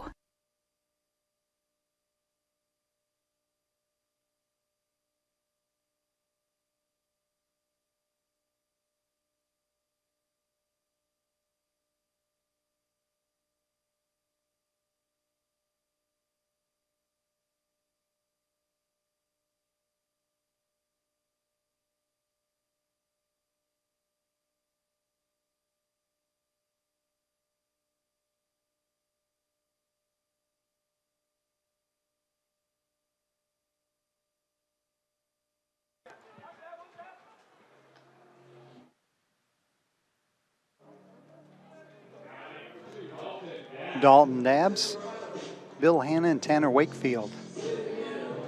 For the Patriots' sixth inning, Francis Marion has scored in every inning but the second. Lead 8-3, looking for a split of today's Peach Belt Conference doubleheader. Dabbs 0 for 2, strikeout and a ground out.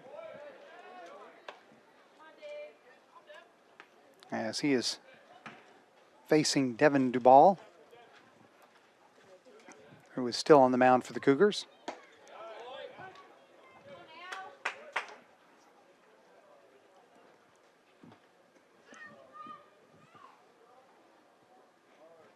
Get a good look there at the Sumter native, Dalton Dabbs. Outside, he did not offer.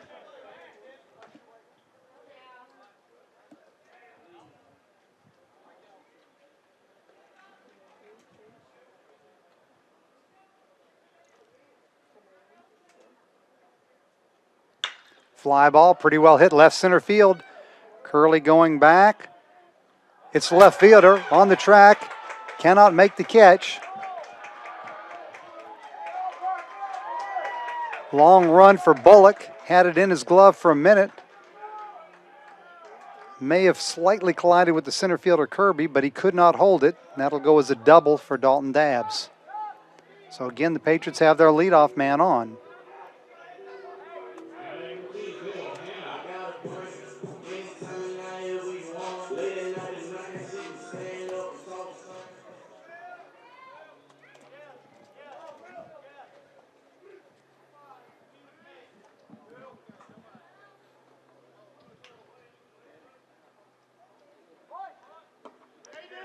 Hannah looks to bunt, move the runner up.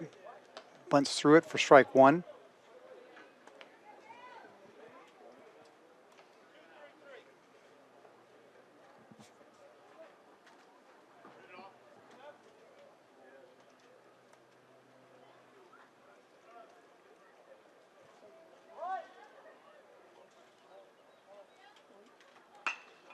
This time he does bunt to third.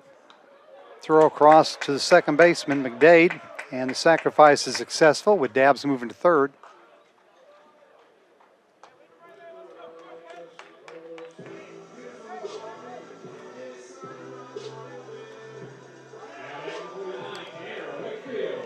Tanner Wakefield now will bat with one out and a runner on third.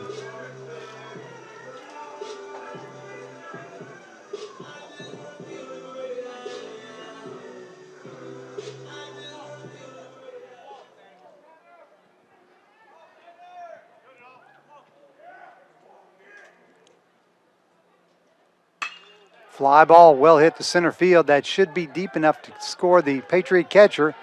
The throw home, not in time. Patriots lead 9-3.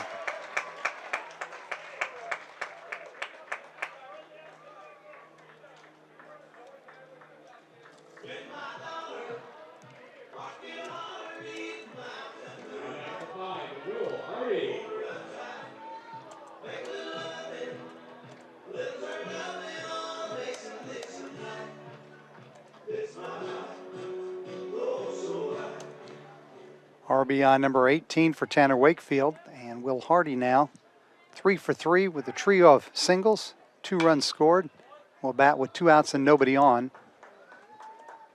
So once again, Patriots have gotten their leadoff man on. in 5 of the 6 innings, and in each of those innings, the Patriots have plated a run. And that one is fouled off the mask of catcher Robert Brooks, who we'll mention is catching the second game of the doubleheader after catching the first game as well. Home plate umpire Keith Atkinson will give him a few extra minutes. A pat on the back of encouragement.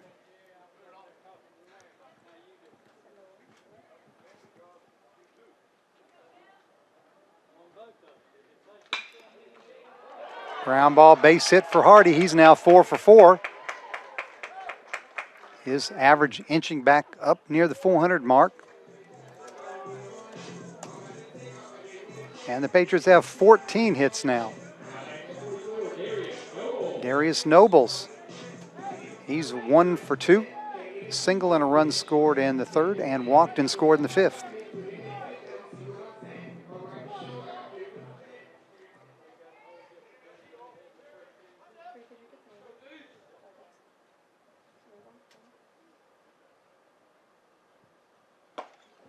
Big cut by the Patriots senior DH, but he comes up empty.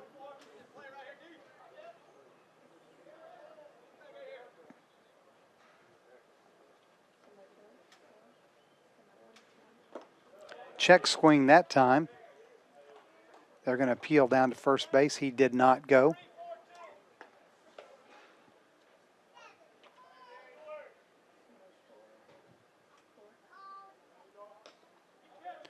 Francis Marion, 9 runs now on 14 hits with an error. Columbus State, 3 runs on 9 hits with 1 error.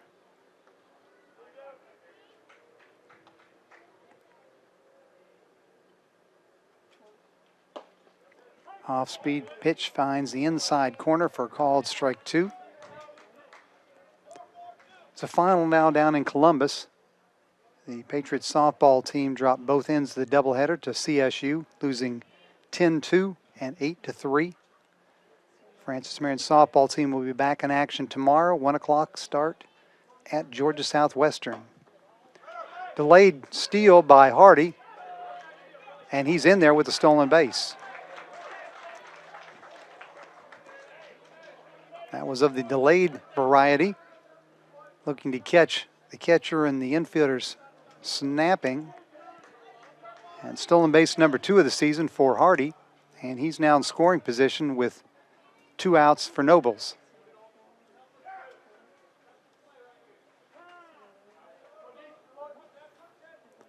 Todd Maddox would be next if Nobles can reach and keep the inning going.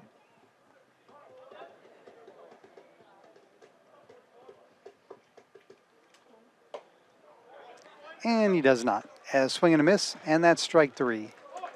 But the Patriots pick up another run, the double by Dabbs, sacrifice fly by Wakefield. We head to the 7th, Francis Marion 9, Columbus State 3. This is the Patriots Sports Network.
Top three in the CSU lineup to bat here in the top of the seventh. Weston Rogers still on the bump for FMU.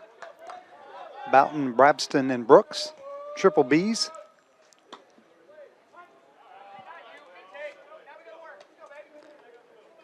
Boughton 1 for 3, single and a run scored back in the first inning.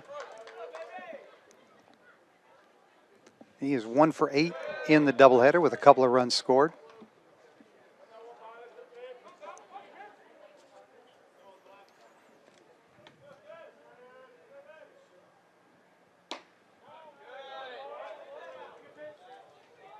Weston Rogers now at 83 pitches.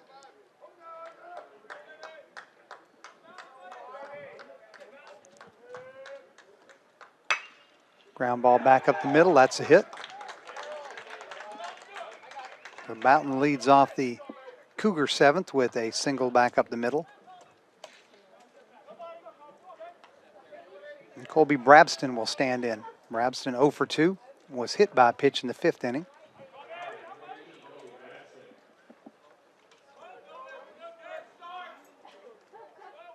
That is hit number 10 of game number 2 for CSU.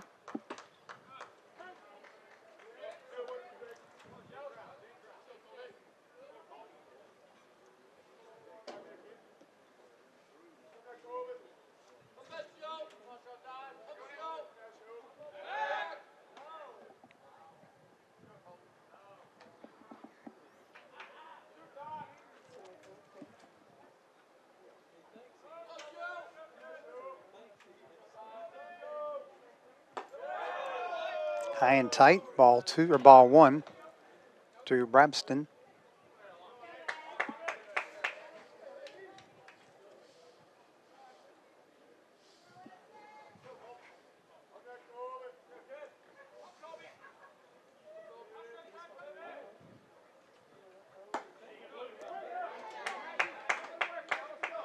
Boughton, the runner at first, is a 5'10" freshman from Marietta, Georgia, and a graduate of Fellowship Christian School. Again, Cougars with 3 freshmen in the starting lineup here in game number 2.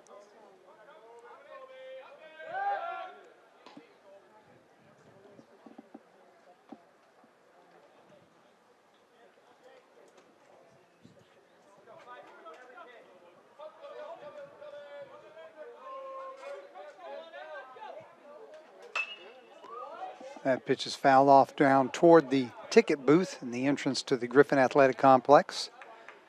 Complex includes the FMU softball stadium, Hartzler soccer field, and of course Cornell Field and Sparrow Stadium.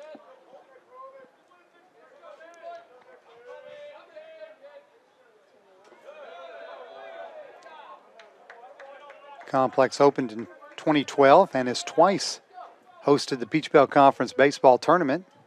This year's tournament, of course, an abbreviated one due to COVID. Just the top 4 teams in the Peach Belt standings will advance to a semifinal and then a championship series. Brabston stays alive by fouling that one off at home plate.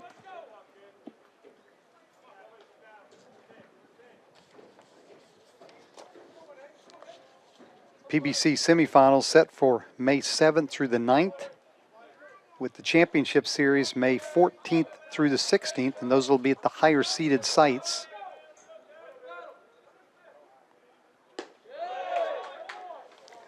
Heading into today's action, UNC Pembroke led the Peach Belt. North Georgia was second, Young Harris third, and Columbus State was fourth.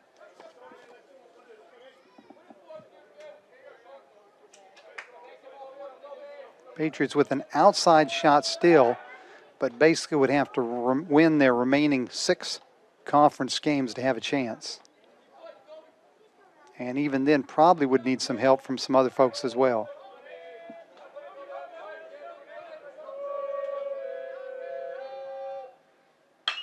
Ground ball right side, that's a base hit. And with nobody out, that'll be first and second for CSU. That'll bring out head coach Art Nabinet. And if that is, and it is, the end of the line for Weston Rogers, he should get a good hand from the Francis Marion crowd here as he pitches 6 innings. and gives Patriots a chance, especially after a little bit of shaky first inning. Allowed only one more run to this point and gave the Patriots a chance to build a 9-3 lead. He finishes with 6 innings pitched, 11 hits allowed, 3 runs all earned, 4 strikeouts, no walks. He threw 92 pitches.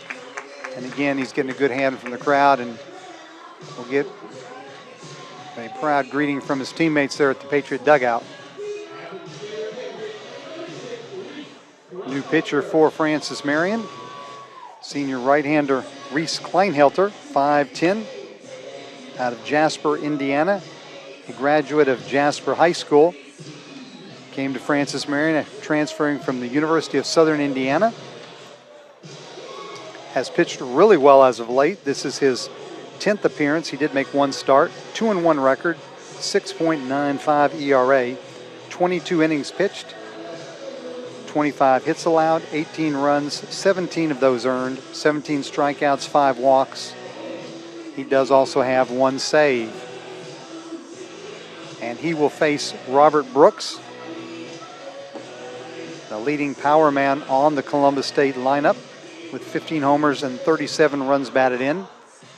And Brooks will bat with nobody out and runners at first and second here in the top of the 7th.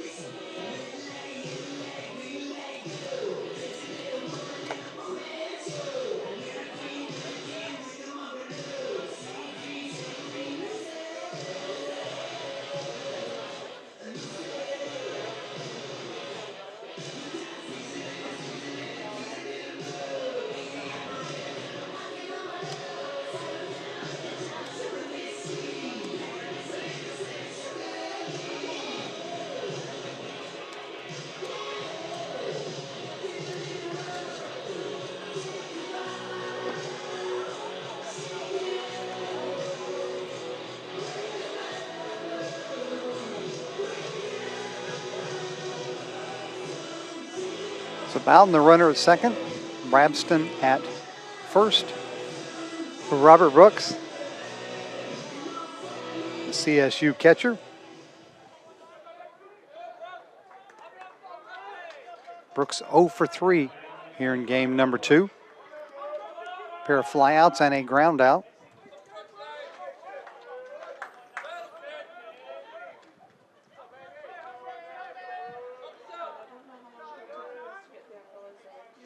That pitch over Brooks's head all the way to the backstop. So ball 1, and on the wild pitch, the 2 runners both move up to second and third.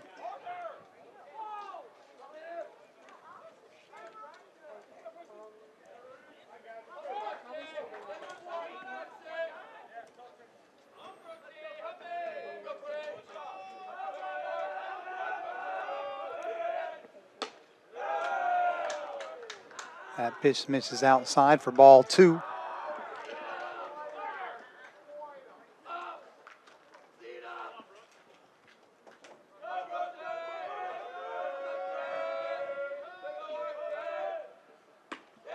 And now 3-0. So as the Patriots momentarily did in game number 1 when the Tristan Freeman grand slam got them back in the ball game in the late innings, Columbus State looking to return the favor here. And that's 4-pitch walk to Brooks, the catcher. And that will bring Stephen Minter, the first baseman, to the plate with now the bases loaded and nobody out. Minter, a perfect 3 for 3. RBI double and a run scored in the first, a single in the third, single in the fifth. His season averaging up to .318. It looks like Corey Paulson may be going down to begin warming up in the Patriot bullpen. Off-speed pitch is in there for called strike 1.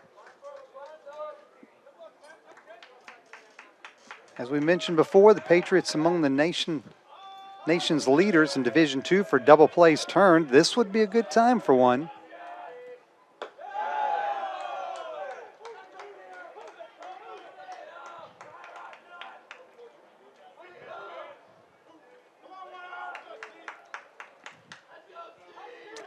Lights are on here at Sparrow Stadium, but have not taken effect as of yet. Popped up on the infield. Shortstop Hegan going out. Should be infield fly rule. So that will be out number 1.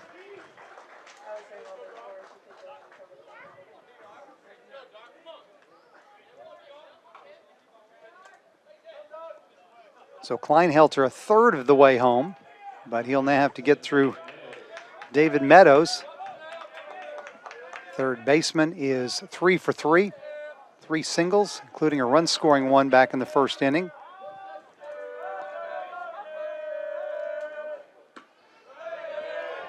Off-speed pitch misses outside for ball 1.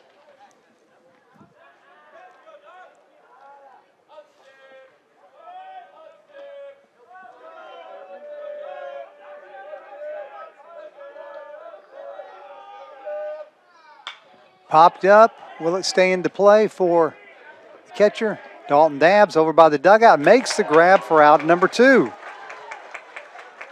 Kleinhelter 2/3 of the way home.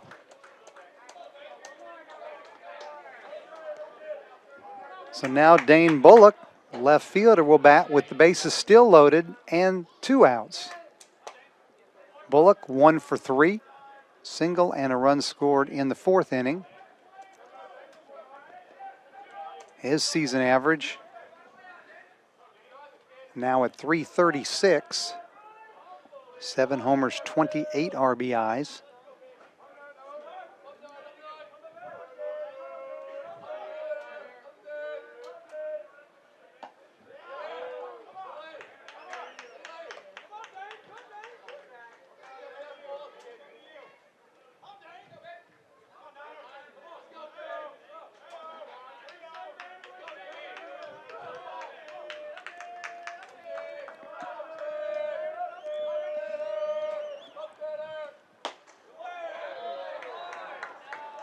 Count now 2-0 to the Cougars left fielder.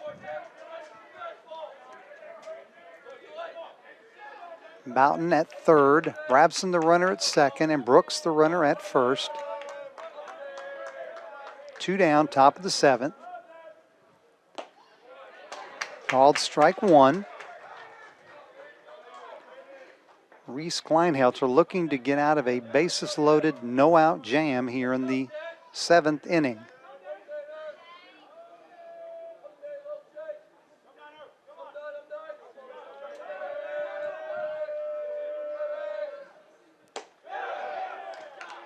Count now 3-1, nowhere to put him.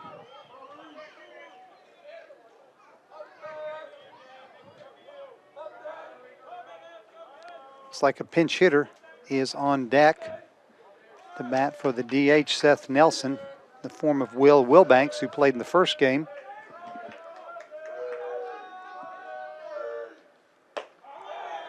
That one misses for ball 4. So Bullock walks to force in a run. Scores now 9-4.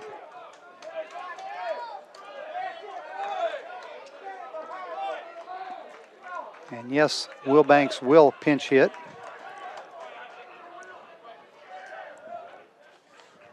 Wilbanks went 1 for 3 with an RBI and a run scored as the DH in game number 1.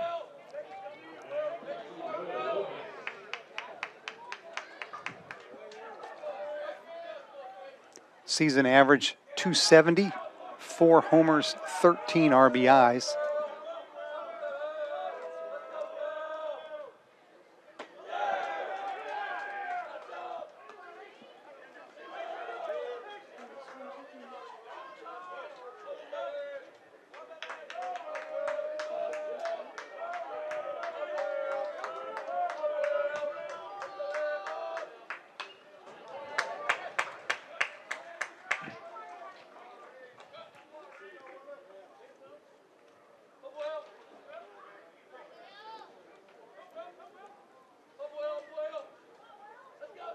Wilbanks bats from the left side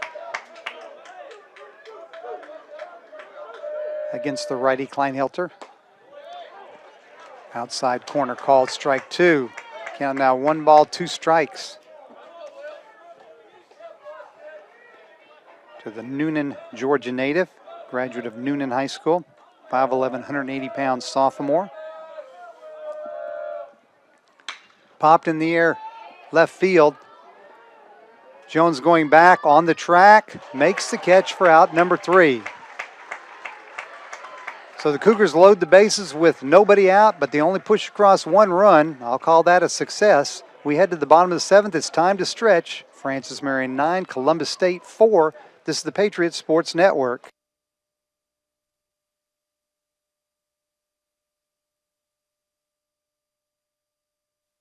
The Swanfox Club is the fundraising arm of the Francis Marion University Athletic Department, and it supplies assistance to all 14 intercollegiate sports. On behalf of the student athletes at Francis Marion, I would like to thank all those who are members of the Swanfox Club for their support. Thank you. Thank you. Thank you. Thank you. Thank you. Thank you. Thank you. Thank you. Thank you.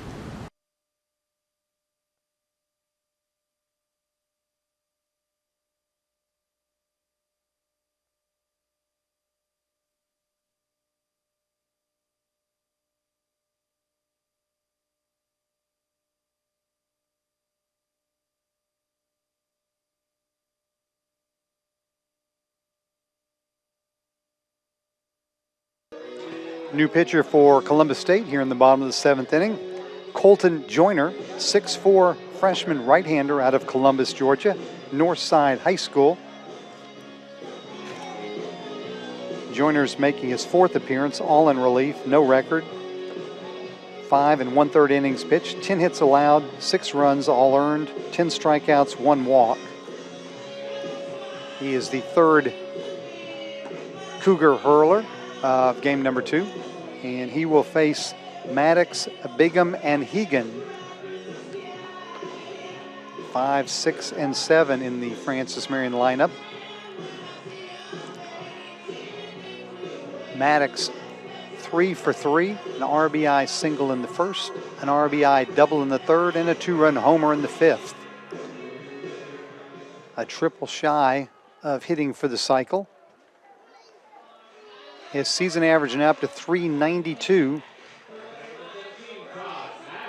And as we mentioned earlier, he has extended his streak of safely reaching base now to 38 consecutive games dating back to last season.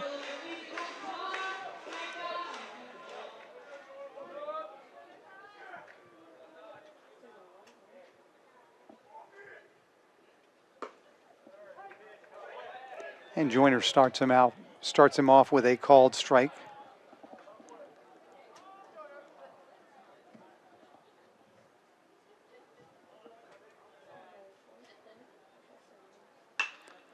Line drive, base hit, right center field. Maddox is 4 for 4.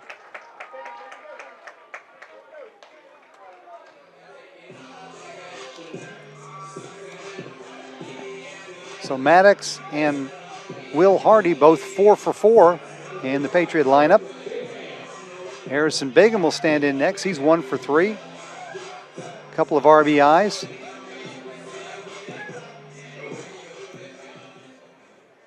Local product out of Wilson High School. Batting from the left side, has a hole to hit through as Maddox is being held on at first. Looks to bunt, but pops it up. Catcher Brooks catches it in foul territory. We're out number 1. So Jack Hegan will stand in next. Shortstop, 1 for 3, an RBI single in the 3rd.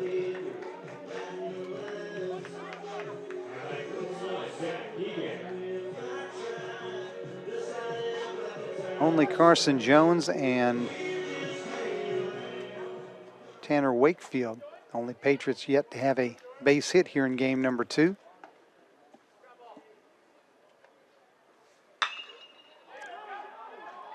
That's a ground ball just foul outside of third base as Hegan just missed extra bases.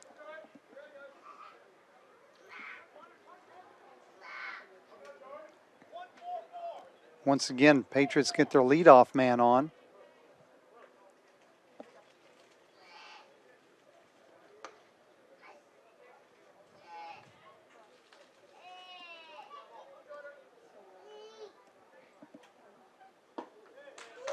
Hegan way out in front of that one.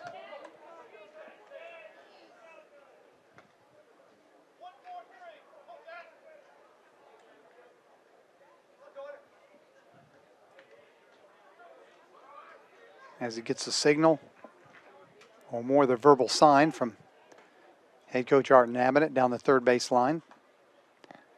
Joyner chases Maddox back at first.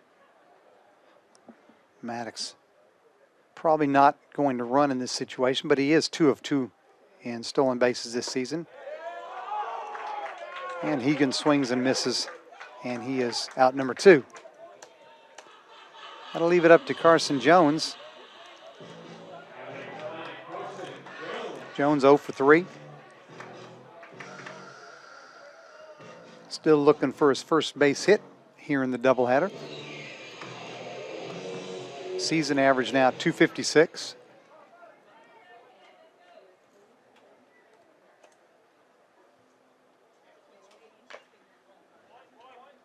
Fouls that one off the helmet of catcher Robert Brooks.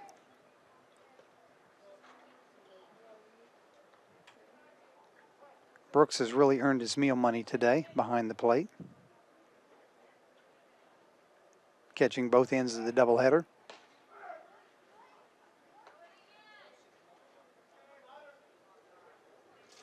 Further action down in the Columbus State bullpen.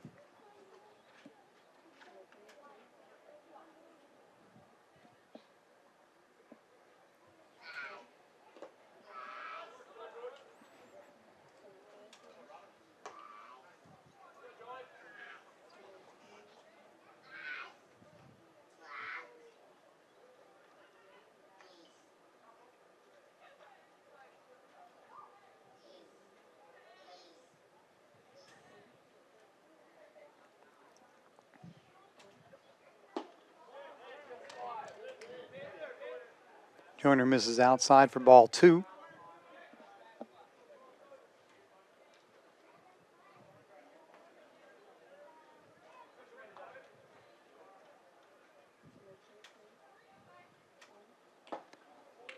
Big cut, but he comes up empty, count now 2-2.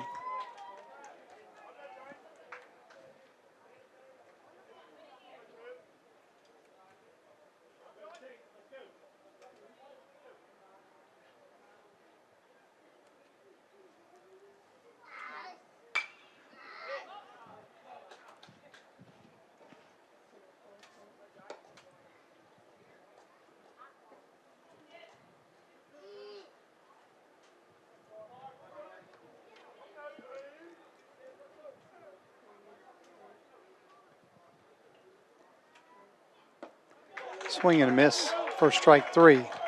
So Maddox reaches on the leadoff single, but he's stranded at first. We head to the 8th inning. Francis Marion 9, Columbus State 4. This is the Patriots Sports Network.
What makes a campus a home? At FMU, it's 836 acres spread across 3 campuses.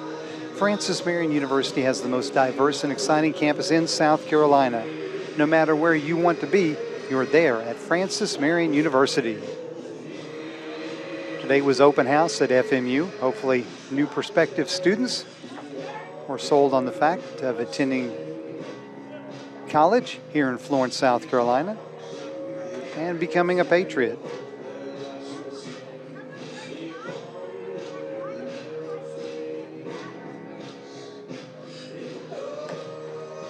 Kleinhelter completes his warm-up tosses here in the top of the 8th inning. And he will face McDade, Curley, and Boughton. 8-9-1 in the Columbus State lineup. McDade 1 for 3, an RBI. Listed in the air to right field. Hardy retreats several steps and makes the catch. 1 pitch, 1 out.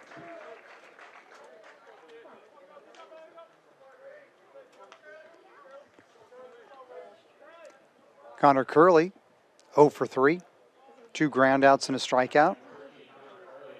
His season average now at .253, no homers, 8 RBIs.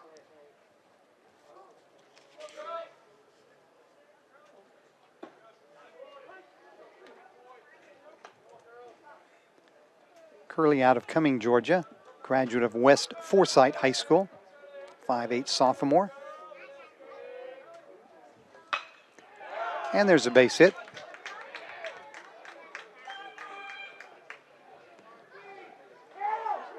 Will Hardy throws behind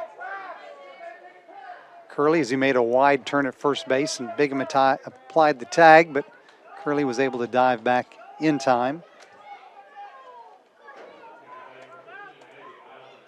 So back to the top of the CSU lineup, Isaac Boughton. Boughton 2 for 4. Pair of singles, a couple of runs scored.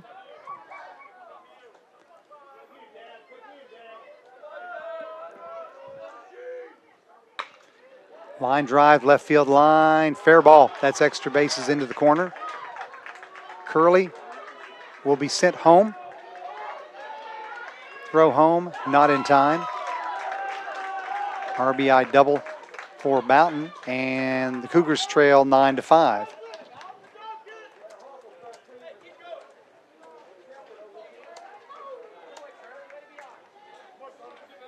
So Colby Brabston will stand in with the margin now at 4 runs. 1 out here in the 8th inning. Brabston 1 for 3 here in game number 2. Isaac Boughton is the runner at second.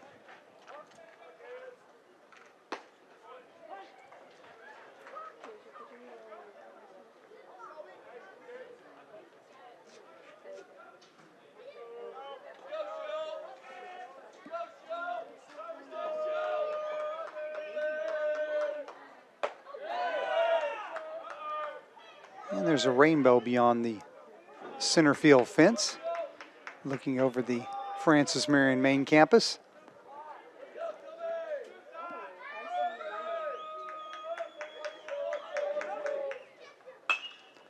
Line drive right at the shortstop, Hegan, and he makes the catch for out number 2.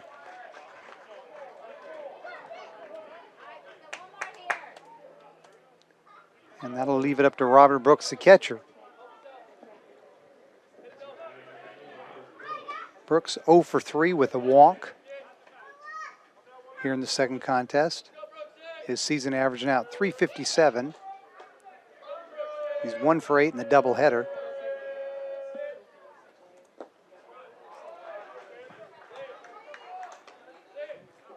First 2 times he batted in game number 1 of the Twin Bill, took Crapo to the right field wall where he made a catch, and the second time hit it into the parking lot beyond the left field fence for a solo homer. Ground ball to Hegan at short, fielded. Throw across is high. That's an error. Brooks will reach and a run will score. So Columbus State scores run number 6 on the throwing error by Hegan. And Brooks reaches, no RBI, of course, on that play, and the run is unearned.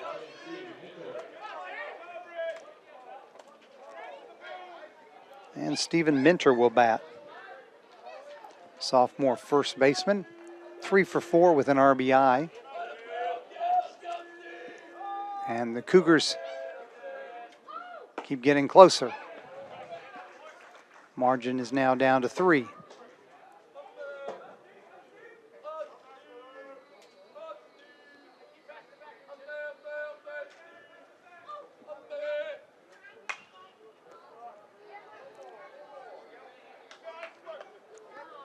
Kleinhelter quickly ahead of Mentor.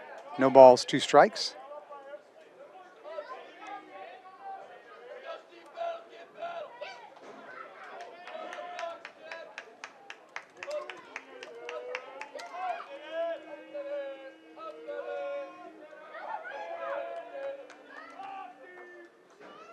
Swing and a miss, but the ball gets by Dabbs. And so Mentor will strike out but reach on the wild pitch.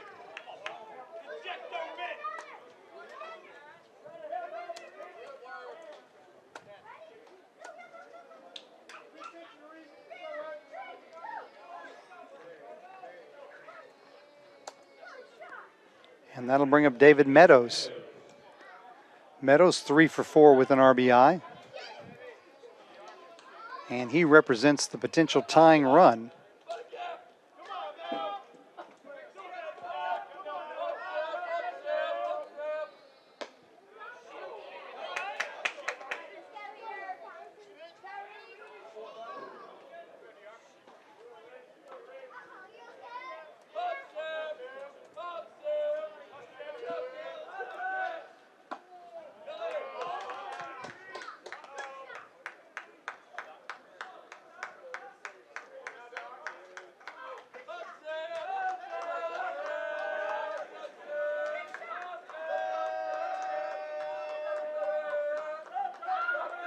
One pitch from Kleinhelter. Swung on and missed for strike 2.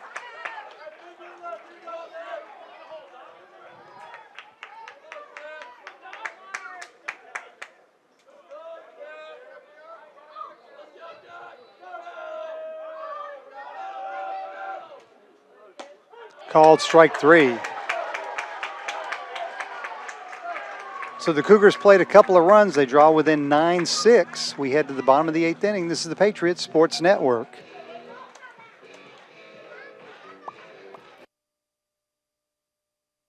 The world is changing, and Francis Marion University is leading the way as it prepares the young men and women for the future. We've added 5 new classroom buildings and 13 new academic programs in the past 6 years, and more are on the way. We're preparing to build a new environmental research center. We're expanding programs in engineering, business, education, healthcare, and the arts and sciences, and we're adding new fields when they're needed. When tomorrow comes, we'll be ready. Best of all, our students will too.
Dalton Dabbs, and then back to the top of the lineup here in the Patriot half of the 8th inning. Francis Marion leading by 3 now, 9-6.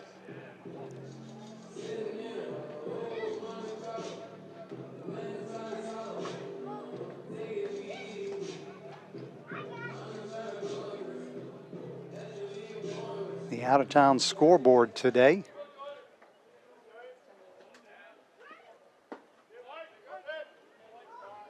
As Flagler defeating Georgia College 4-3, first game of their doubleheader. USC Aiken defeated Young Harris 4-2, first game of their doubleheader. As Dabbs lines that one foul. Aiken then completed, no, that's the first game, still 4-2.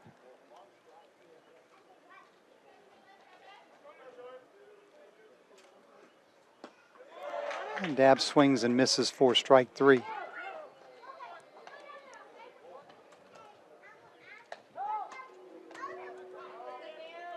Bill Hanna comes to the plate. Hanna 3 for 4. 2 singles, a double, a run scored, 2 runs scored.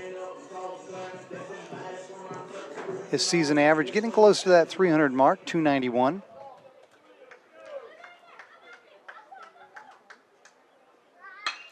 That's a base hit, line drive, left center field. Except that center fielder does not make the catch. Curley had it in his glove with a diving attempt. And then when he hit the ground, the ball popped out. What a great attempt by Curley out in left center field, but he could not hang on to it. And Hanna is into third with a 1-out triple. Nearly the play of the week for the Peach Belt, but it turns out to be a triple for Bill Hanna and his 4th hit here in game number 2. Tanner Wakefield now bats with a chance to add an insurance run here. Wakefield 0 for 4, 2 flyouts and 2 groundouts.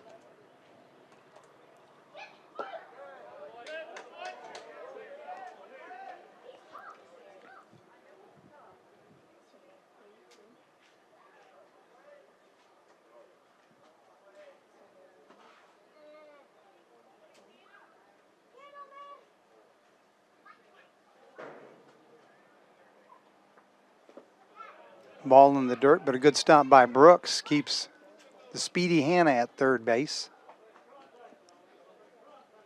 The CSU defense in, looking to cut off that run at the plate. They're in on the edge of the grass.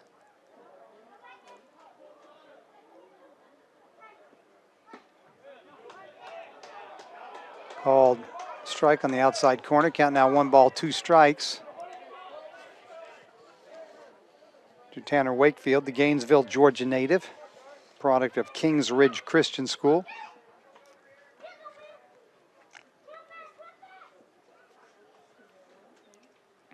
Pitch from Joyner, in the dirt, ball 2. Will Hardy's in the on-deck circle. He's got 4 hits today, as does Todd Maddox.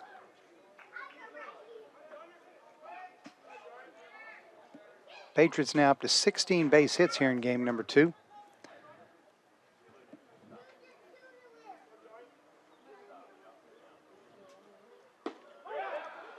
Called strike 3, and Wakefield down on strikes for out number 2. So Hardy will now have to do something with 2 outs if the Patriots want to add an insurance run. Hardy, a single and a run scored in the first, single and a run scored in the third, and singles in the 4th and 6th innings. His average now climbing to 388. And they're going to put him on with the intentional walk without even throwing a pitch. And then it'll bring up Darius Nobles for the righty-righty matchup. Nobles 1 for 3. A single and a run scored, also walked and scored in the 5th. His average at 360.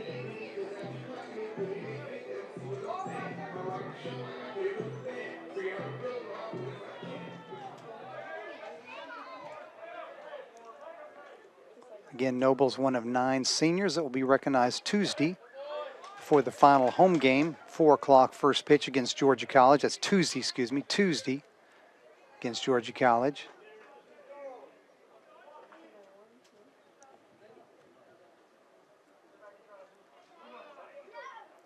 Timeout granted to Nobles at the plate. Hanna the runner at third. Hardy the runner at first. 2 down, bottom of the 8th inning. Patriots looking to get the split, leading 9-6 over Columbus State. Nobles fouls that one off his foot at home plate. So not only is he down in the count now, no balls and 2 strikes, but in a little bit of pain.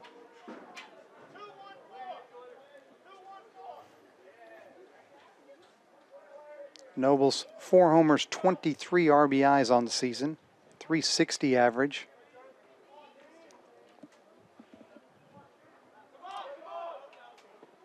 And Hardy will steal second as he caught the pitcher napping. Joyner didn't even look at him.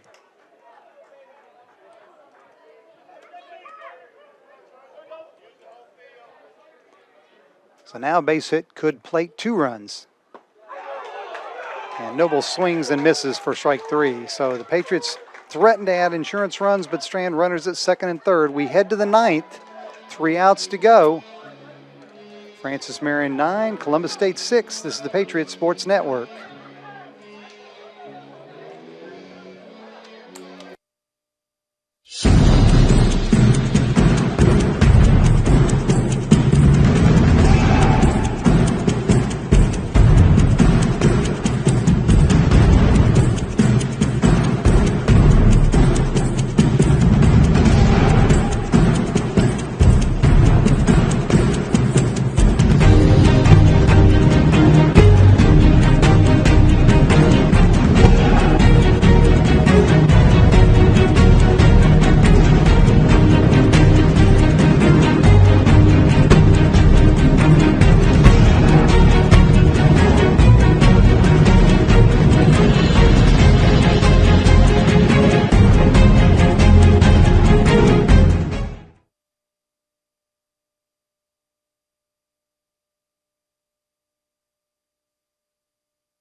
Bullock, Wilbanks, and McDade. That's spots 6, 7, and 8 in the CSU lineup will bat here in the 9th against Reese Kleinhelter.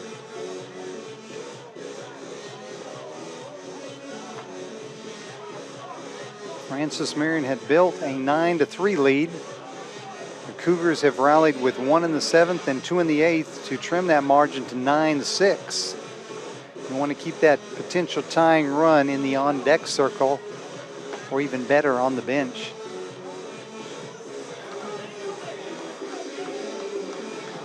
Patriots looking for the split of today's doubleheader. Columbus State won the opener 16-5.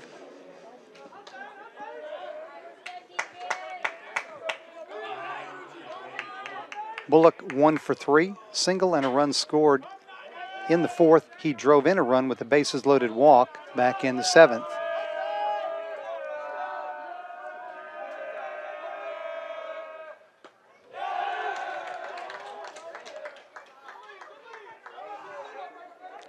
Bullock is out of Fayetteville, Georgia, transferred to CSU from Gordon State College.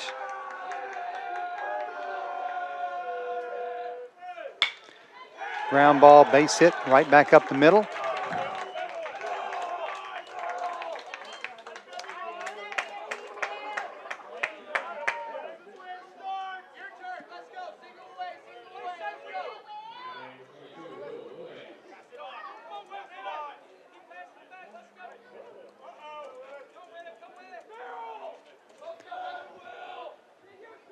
Will Wilbanks will bat again. He came on as a pinch hitter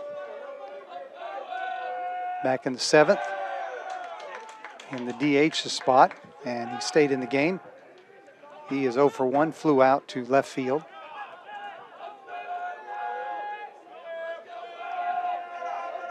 So the potential tying run is in the on-deck circle. Fly ball left field. Jones retreating on the track near the wall, makes the catch right before he bumps into the wall. So Wilbanks hit it a long ways, but it's out number 1.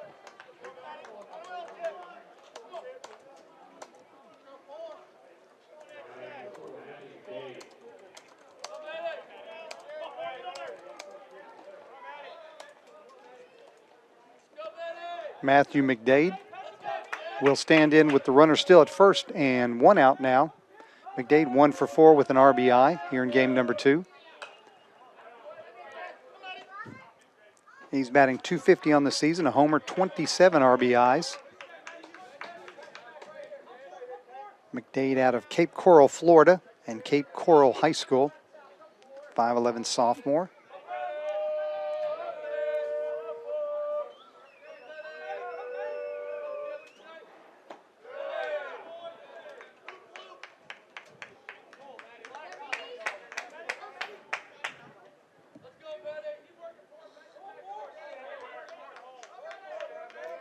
Kleinhelter looking to save it for Patriots starter Weston Rogers, who wins 6 innings.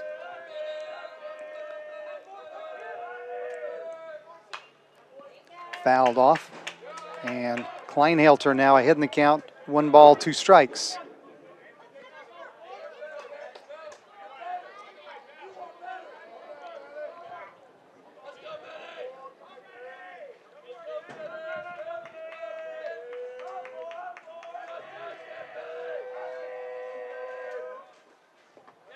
In the dirt, nice block by Dabbs to keep the base runner Bullock from advancing.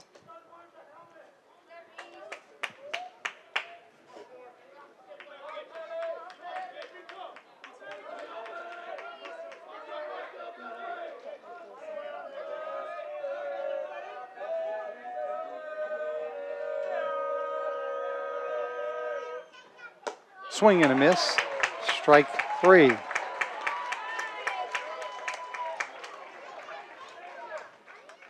So head coach Art Nabinet will come out to talk with Kleinhelter here with 2 outs and the runner at first base. Connor Curley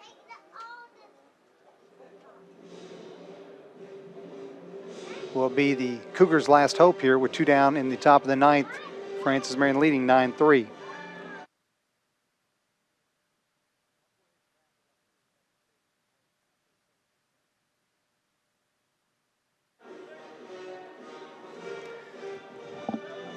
And Abbott has imparted his wisdom to his senior right-hander. And Curley is ready to stand in.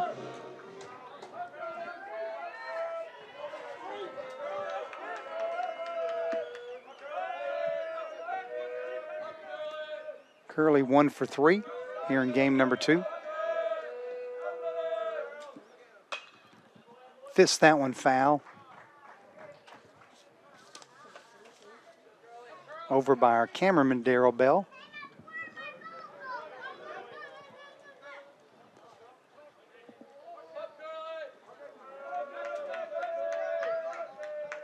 The 0-1 pitch from Kleinhelter. Outside corner called strike 3. Excuse me, called strike 2. Wishful thinking.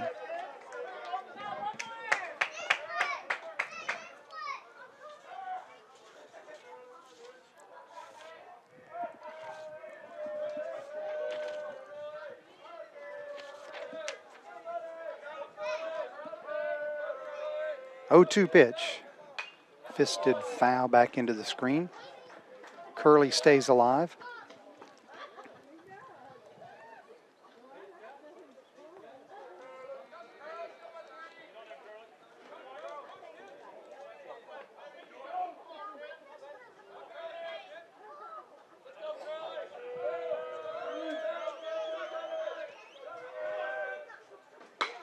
Ground ball snagged by Bigham. Nice diving stop at first. He takes it himself and cue up Josh Turner.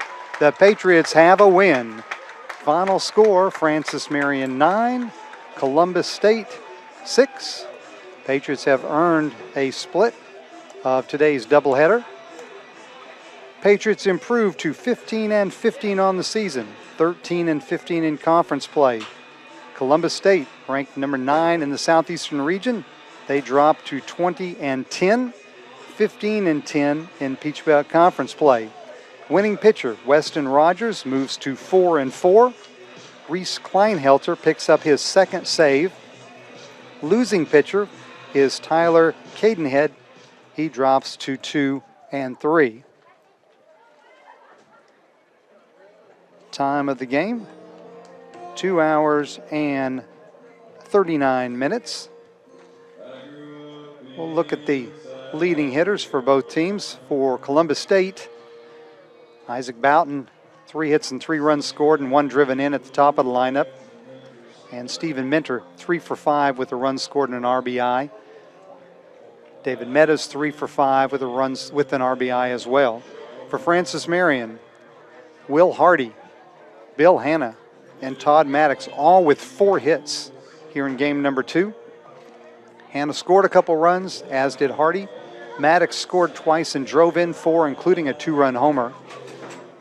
Harrison Bigham with 2 RBIs as well, and Bigham with one of the bigger plays of the game when he reached over the fencing in foul territory to make a catch that was the 3rd out of the 6th inning, and it stranded 3 runners on base for Columbus State. So the Florence native contributed on the defensive side as well as at the plate.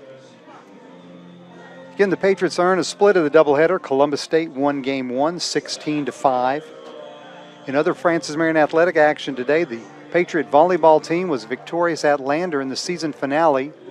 Patriots defeated Lander 25-10, 27-25, and 25-17.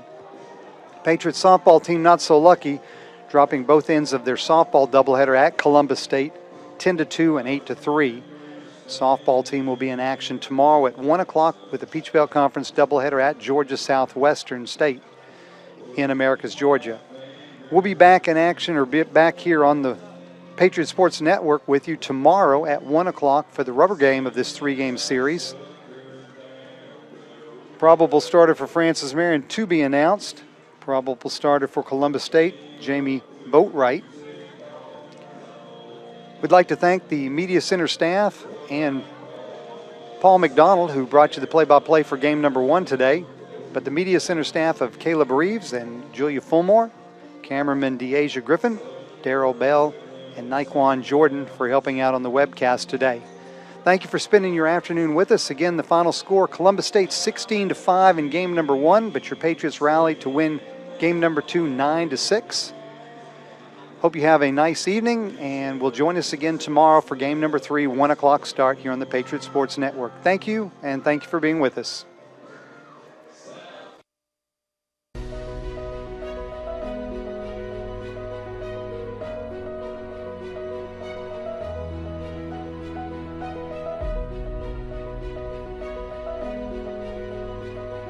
Let me paint you a picture.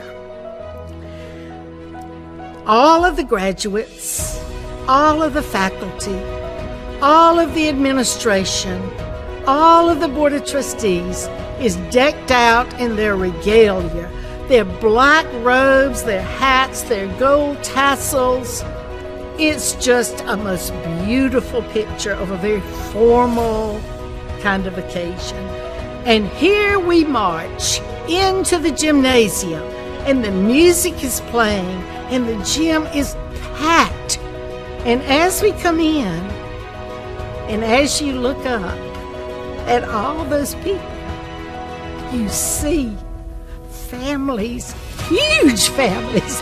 You see not just mama and daddy and 2 brothers and a sister, but there's grandmama and granddaddy, there's the aunt and the uncle, there are the cousins, there are the next door neighbors. And you know why all those people are there? Because this is the very first one, the very first graduate. And I can guarantee you that when you go to that graduation, you leave with a tear in your eye, because it's so, so special.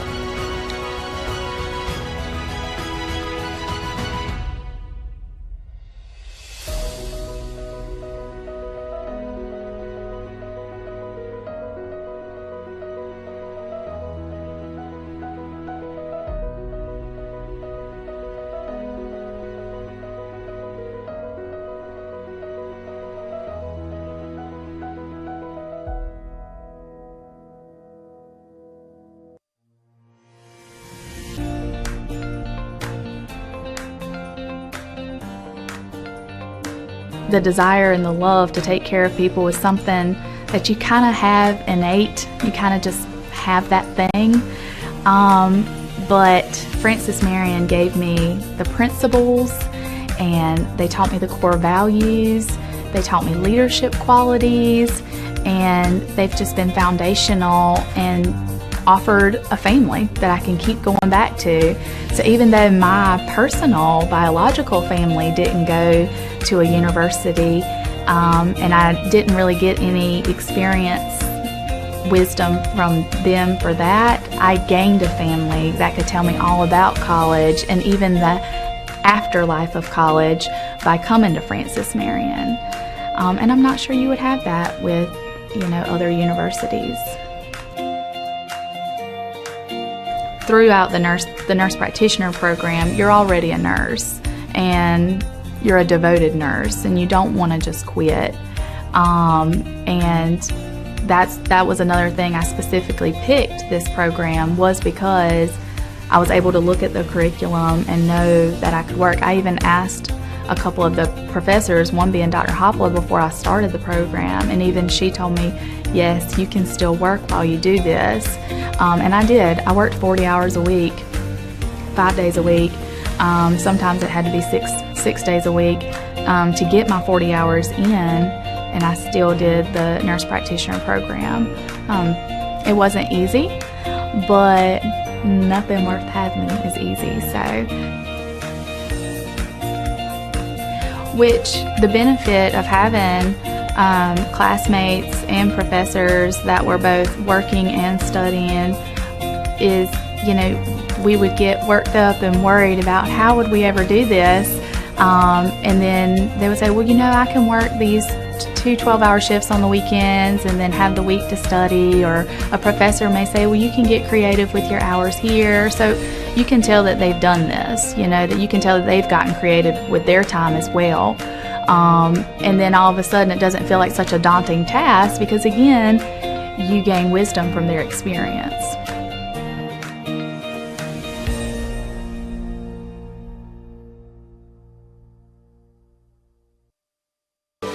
Choosing a college isn't easy.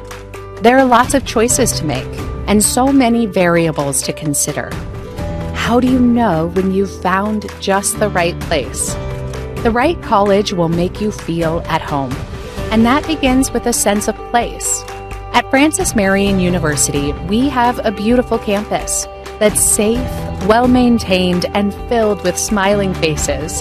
It's the kind of place where you feel you belong, where you wake up in the morning and know that the day ahead will be one you'll savor and enjoy. Now, that doesn't mean life at FMU is easy. There will be challenges. Hard work is expected. We take our academics seriously. You should too. Earning one of our degrees is a real achievement. But some toil, some time invested in a difficult task, that's okay. That's how you grow, how you become someone. FMU is a comprehensive public university, and when it comes to academics, our students have a wide range of choices. We offer more than 75 majors and courses of study. Our professional schools in healthcare, engineering, business, and education are all well known and respected across the state. At the same time, the arts and the sciences remain the core of what we do. They are the perfect foundation for a successful career and a meaningful life. Programs are important, and we'll continue to work to produce new curriculum that meets the needs of our changing world. But we also know that a great education is less about what is taught and more about who is doing the teaching. FMU's faculty is made up of distinguished scholars and renowned researchers. They're experts in their field and expert teachers too. They love the give and take of the classroom and revel in the progress their students make. In FMU's intimate academic environment, where small classes are the norm, you'll get to know a lot of these dedicated men and women. Some you will remember forever. The academic work and its rewards are why you are here. But there will be a time and place for play, too. We have more than 60 different student organizations and field teams in 14 NCAA sports. A robust schedule of extracurriculars is a big part of each semester. You'll find space here for rest and relaxation. You'll make new friends and build relationships that last a lifetime. And then, almost as quickly as it all began, it will be over. You will graduate and move on to a life and career full of promise. You'll leave memories behind. You'll leave FMU, but you'll be welcome back anytime. Home is like that, you know. Welcome home. Welcome to FMU.